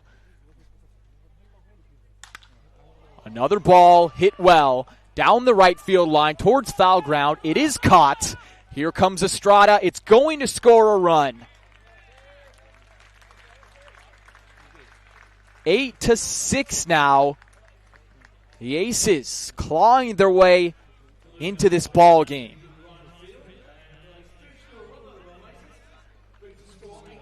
So tally that up. It's RBI number 3 for Joe DeLuca. Again, he was retired. Very productive outs. 8-6. Runners at the corners now. Greg Bird, the veteran, wisely took an extra 90 feet with that ball being so deep. It's Jordan Sickett on first base. Here is Jaden Kim. Jaden Kim is due at the plate. He walked. He struck out. He's flown out. But remember, he was one of the star players in Game 1 of the Sky Battle on Friday night, the Aces' last series, against the Korean Series runner-ups, the Hanwha Eagles.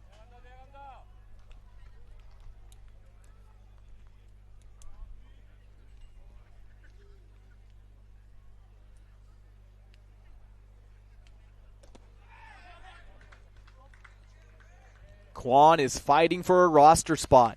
He's yet to make his KBO debut at the big level, or at the big league club. There's Jaden Kim's his number, 7 RBI. But it could be 2026 if Kwon is able to develop in spring training and show his worth here in these big moments. Who knows, maybe he will make his debut. And that's what's so fun about spring training. Fun fact from New Zealand, our Little League World Series pathway is via APAC regionals in Korea. It's a yearly tradition to head to a KT Wiz game while we are there. Great to see them down under. How cool. I mean, how cool is this? The International Baseball Showdown, connecting everyone, connecting the Kiwis, the South Koreans, the Australians, the Americans, just everywhere. That's so cool. I did not even know that. Thanks for that little fun fact. So is that why we saw a guy earlier here? I actually saw a local earlier who was wearing some KT Wiz gear. Maybe the KT Wiz fans are not all from South Korea. Some are from New Zealand. Stroked well to left. Caught. 2 outs that will score Greg Bird. It's an RBI for Jaden Kim. The Aces make it an 8-7 game. Jaden Kim, 7 RBI, make it 8 just like his jersey number. 2 productive at-bats in a row. They're playing small ball, not trying to do too much, just moving runners in slowly but surely. And oh, folks, could you ask for a better game 1 here at Geelong Baseball Center? 8-7 in the 8th inning. Just great baseball. It's the 9-hole hitter Jordan Ellis who took over and actually singled in the 7th. He took over for Bishop Warren. Aggressive again like we saw in his first at-bat. It's 0-1.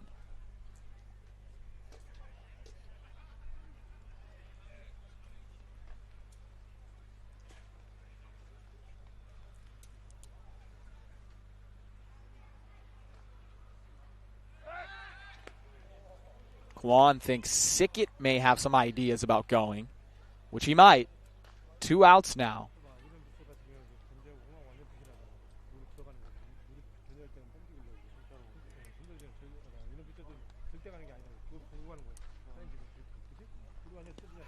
Down in the dirt. How about the blocks? The blocks from Hong all night long.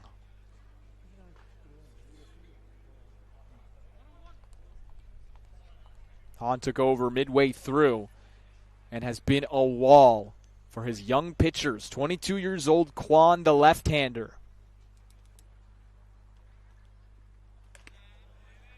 Nothing doing for Ellis. But not only here in these final 2 series of the International Baseball Showdown have people showed up to the ballpark.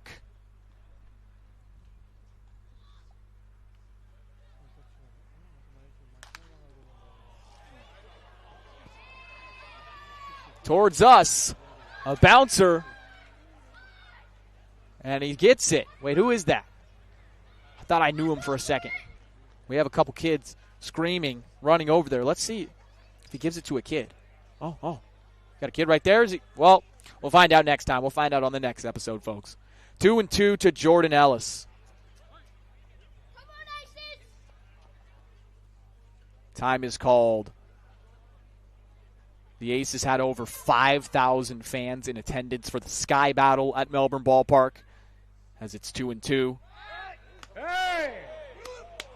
Got him on the pickoff. Wow. Sickett gets chopped down on the nice move from Kwon.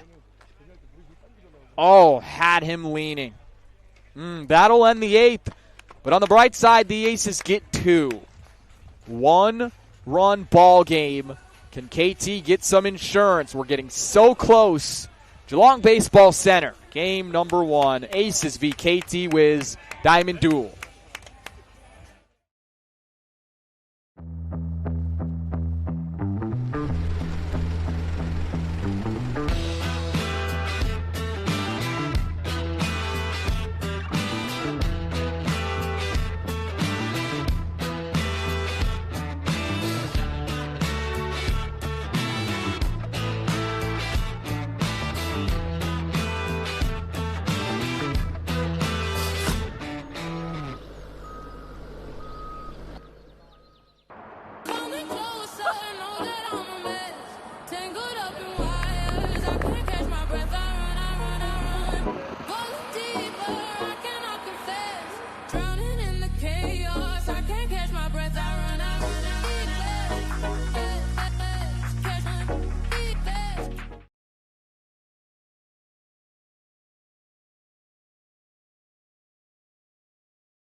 Elliot Johnstone time, folks.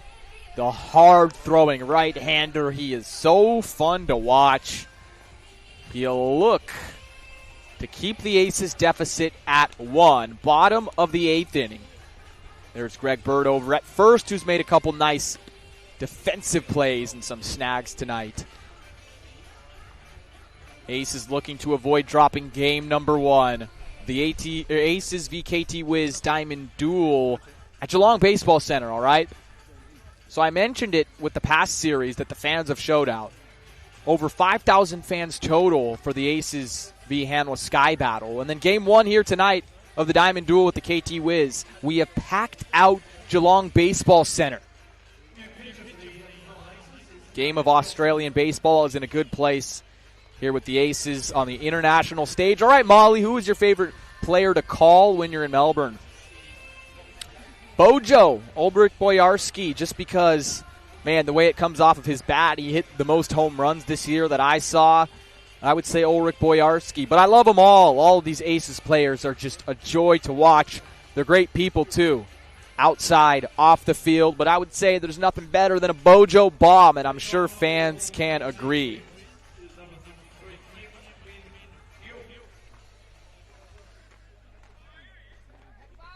All right, it's Kim Min-hyuk, who pinch hit earlier in the game in the 4th inning. He took over for Sam Hilliard. Leads off. Heart of the order, 4, 5, and 6 for the KT Wiz. You never want to go into the 9th inning, or you hope not, just with a 1-run lead.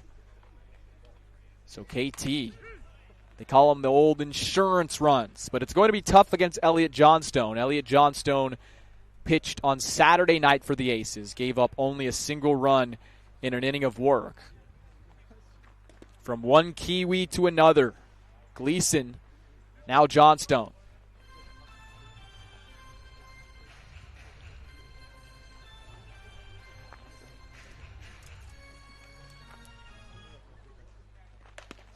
Another affiliated guy for the Aces. We've seen so many on this roster. Johnstone, in 2023, spent time in the New York Mets system.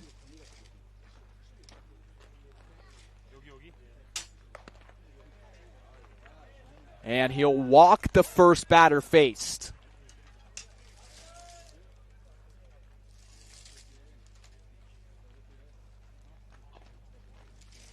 Lead off runner. 5th walk of the night for the Aces.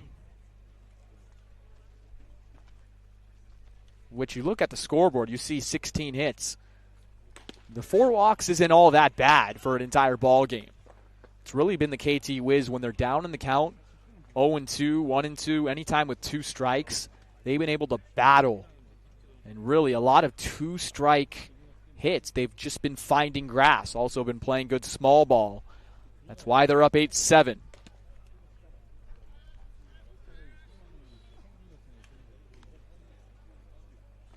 Moon Sang Chul singled in the 6th. He struck out in the 2nd also. Went down swinging in the 4th.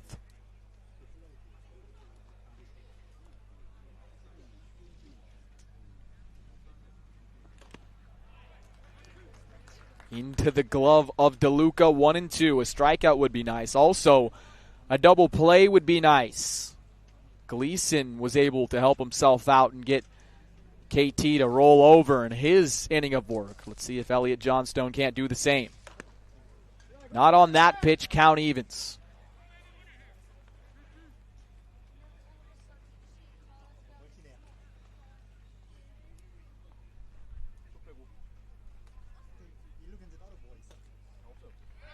Runner goes, it's a hit and run.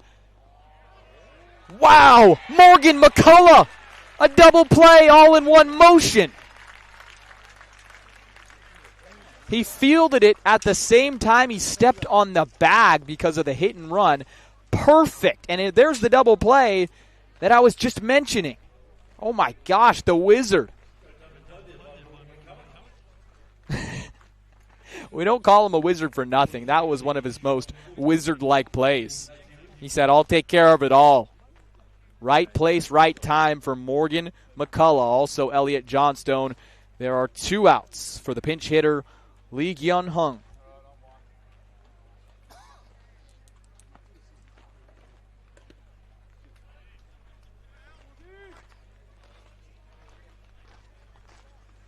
Exactly what the Aces wanted, a shutdown inning before a possible 9th inning comeback. How cool would that be? I mean, the night's already been 10 out of 10 here at Geelong Baseball Center with 22 combined hits between these teams. Balls flying out of the yard. How sweet Would an Aces comeback win be? In there for a strike. The 6th and final series of the International Baseball Showdown here in 2025-2026.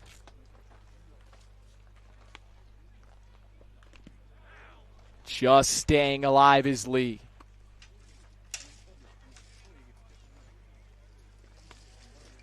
Not many people thought the Aces could even measure up to these mighty KBO teams. They shocked everyone when they took 2 from the Hanwha Eagles.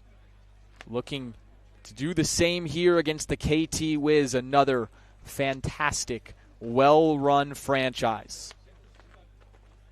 Game 1 means a lot.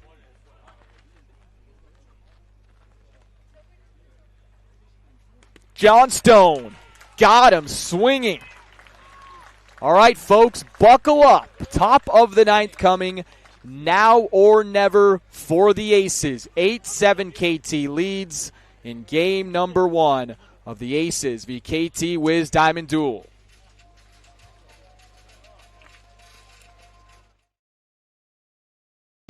At the Sporting Globe, we're a little different to other pubs and bars. We have more than just cooks, we have chefs. We have more than bar service, we have table service. We have more than specials, we have specialties. We have more than live sporting events, we have atmosphere. And we have more than customers, we have fans. It's more than a sports bar, it's a Sporting Globe. Omnigraphics, your leaders in super wide format printing across Australia. With 2 full-scale production facilities in Queensland and Victoria, our centres are equipped to handle the most ambitious printing projects, backed by a dedicated team of over 70 full-time staff. We specialise in a wide range of print formats, from billboards and banners to retail and events. We deliver impactful solutions that stand out in any environment. Our commitment to excellence includes continuous investment in cutting-edge technology, ensuring precision, speed, and reliability. This allows us to tackle even the most complex printing requirements with ease. Dream, design, deliver. Partner with Omnigraphics for your next printing project.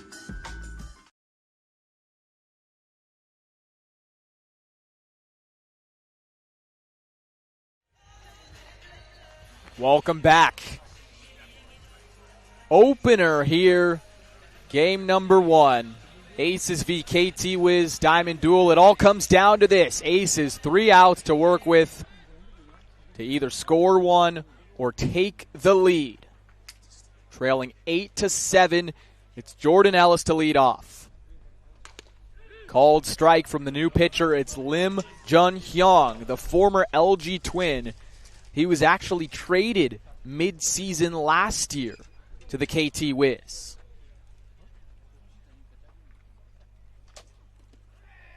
Oh, 2. Now, Aces are in a spot they want to be in.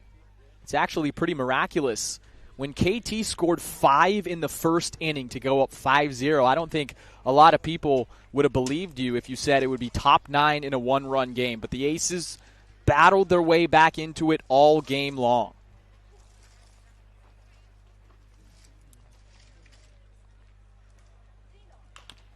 Tapper staying fair. Lim goes a long way, makes the throw. It's high. He is off the bag. Jordan Ellis, the hustle, and another infield hit for the youngster.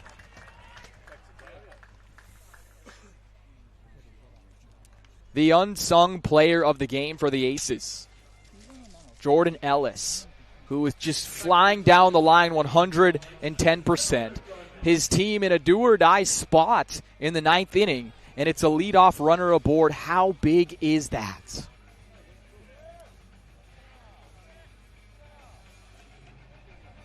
Just pulled on the first baseman off the bag.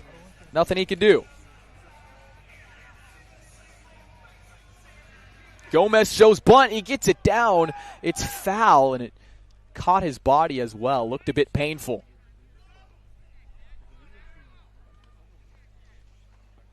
So the Aces looking to give KT a taste of their own medicine with the little small ball here in the ninth.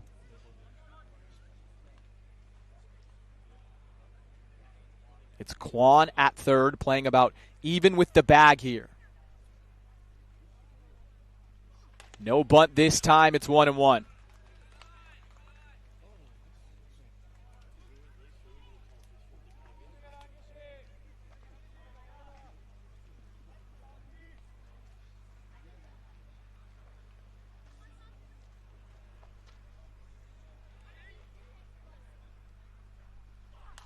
Gomez is right on that one, but just fouled it back. Ooh, he saw that well. Gomez, the 25-year-old.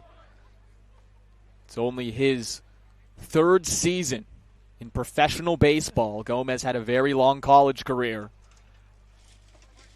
at the University of Miami, also the University of Nevada. 1-2 to the righty. Makes it 2-2.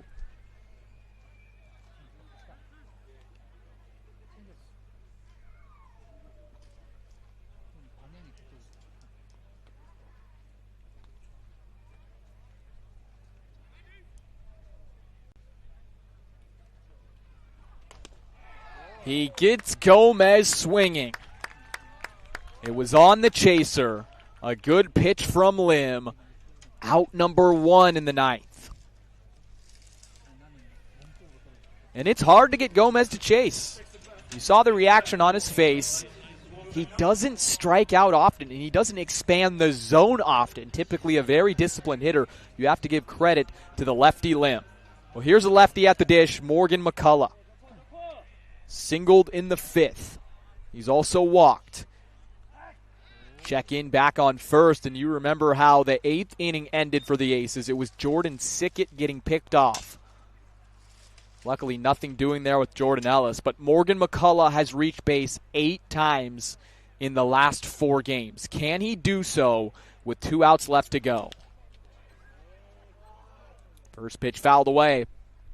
And this ought to be exciting, I would say, for the KT staff. Seeing Lim on the mound, seeing how he reacts to a high-leverage situation, because surely there will be plenty of these for the KT Wiz and their bullpen staff during the 2026 KBO season. A grunt from Lim. Reached back on that fastball, but it misses.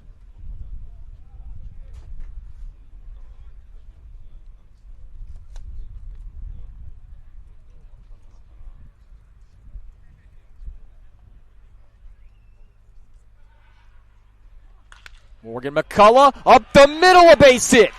There goes Ellis. He will hold at second base. The on-base machine. He just keeps beating the drum. Morgan McCullough. He's on first for his 9th time in the last 4 games.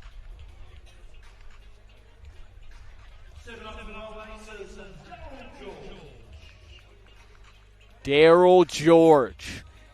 So far, it's been his night.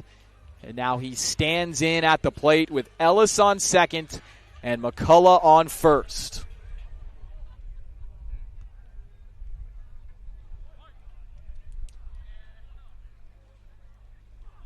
Oh, healthy hack from George, 0-1.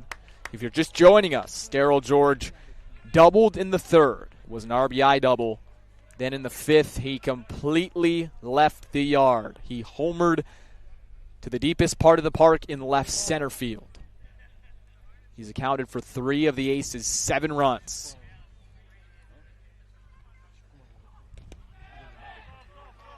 One of those great blocks yet again from Hong. Saw it in the 7th inning, the 8th, and now in a critical situation with 2 runners who could have both moved up 90 feet. That would have been 2 in scoring position.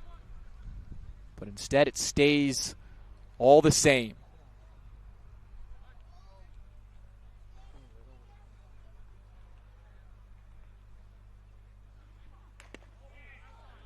Just off the corner. Daryl George, the hottest he has been all season long, Well, you're watching it, folks. It is right now.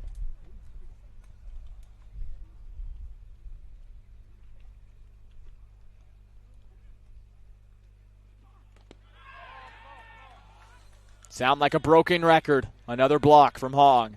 It's 3-1.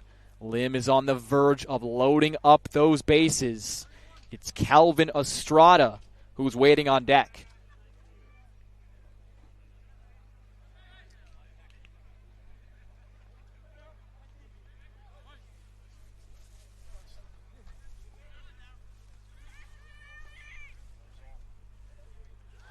Check in on Ellis. Possibly just fooling the tempo or playing with the mind of Daryl George is Lim Jun-hyung.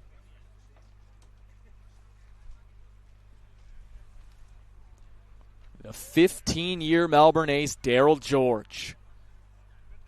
Here in the ninth. Oh, pulling the string is Lim. The count is now full.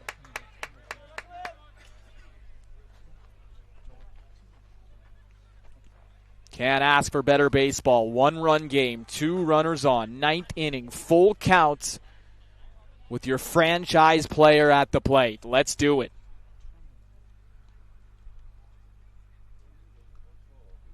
Both runners go. It's fouled away.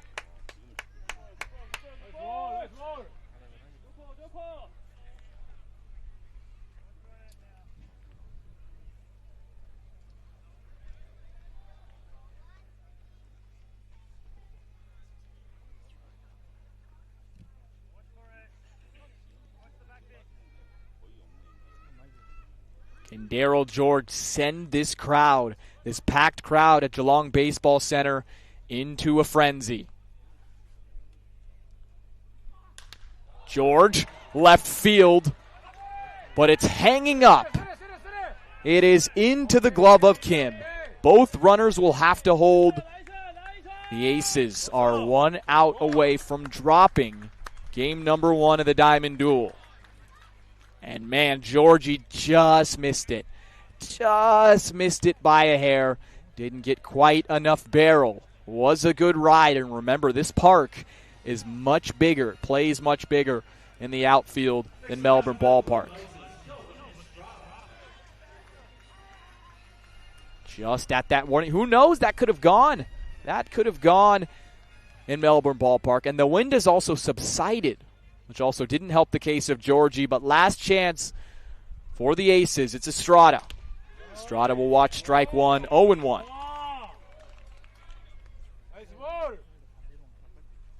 Estrada coming off the best season of his professional career. And he hasn't stopped in his first 4 games as an ace. He's now the last chance for his club. Grounded, foul. That could have tied it, or the Aces could have taken the lead. That would have been troublesome for the KT Wiz down in that right field corner with both runners going on 2 outs. But instead, it is now 0-2, and Lim is so close to getting that save for KT.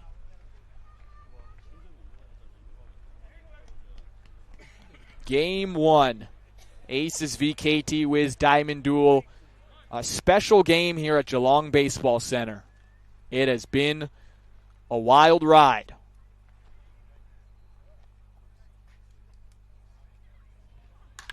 Smoked again, and again it's foul. Ooh. Taking deep breaths. Deep breaths if you're a KT fan here. There are a lot of them. And Aces fans are just ready to jump out of their seat, a little anxious here as I sit amongst the crowd. With 2 outs, 0-2 in the 9th. You can see the look on Estrada's face. Let's do it again. Lim to Estrada. Another grunt. Another hard fastball.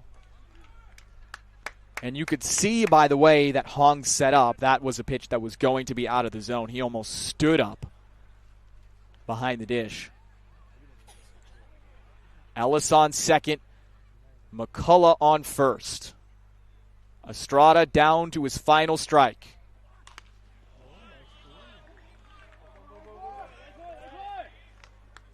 This at-bat sort of embodies the entire game. We've seen a lot of these at-bats. We've seen them from KT. We've seen 2 strike hits, 2 out hits, some good ones from the Aces as well, but this is some high-quality international baseball, folks, and I'm glad you can join in and watch wherever you are.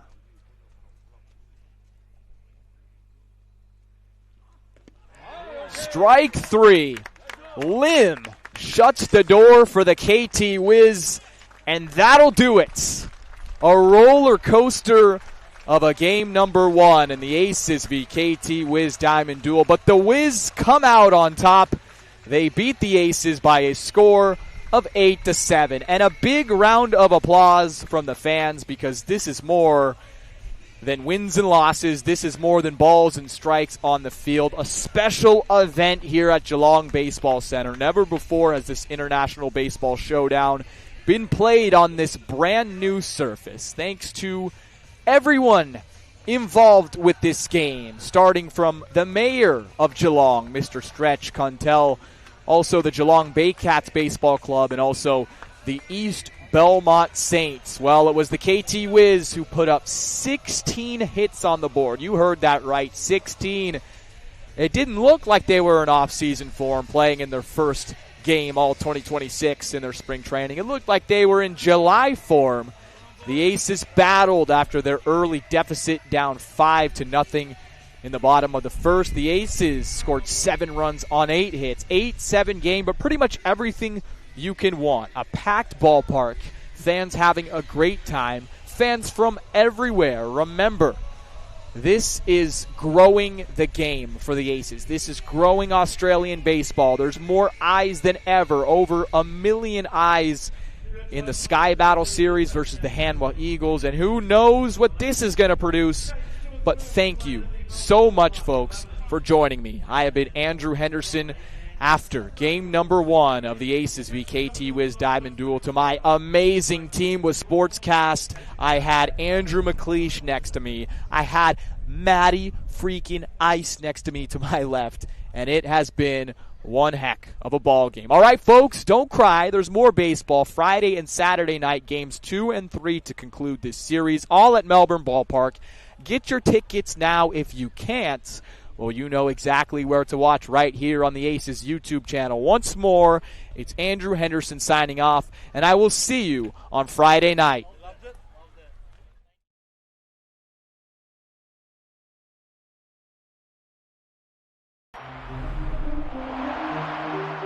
This broadcast is powered by Sportscast Australia.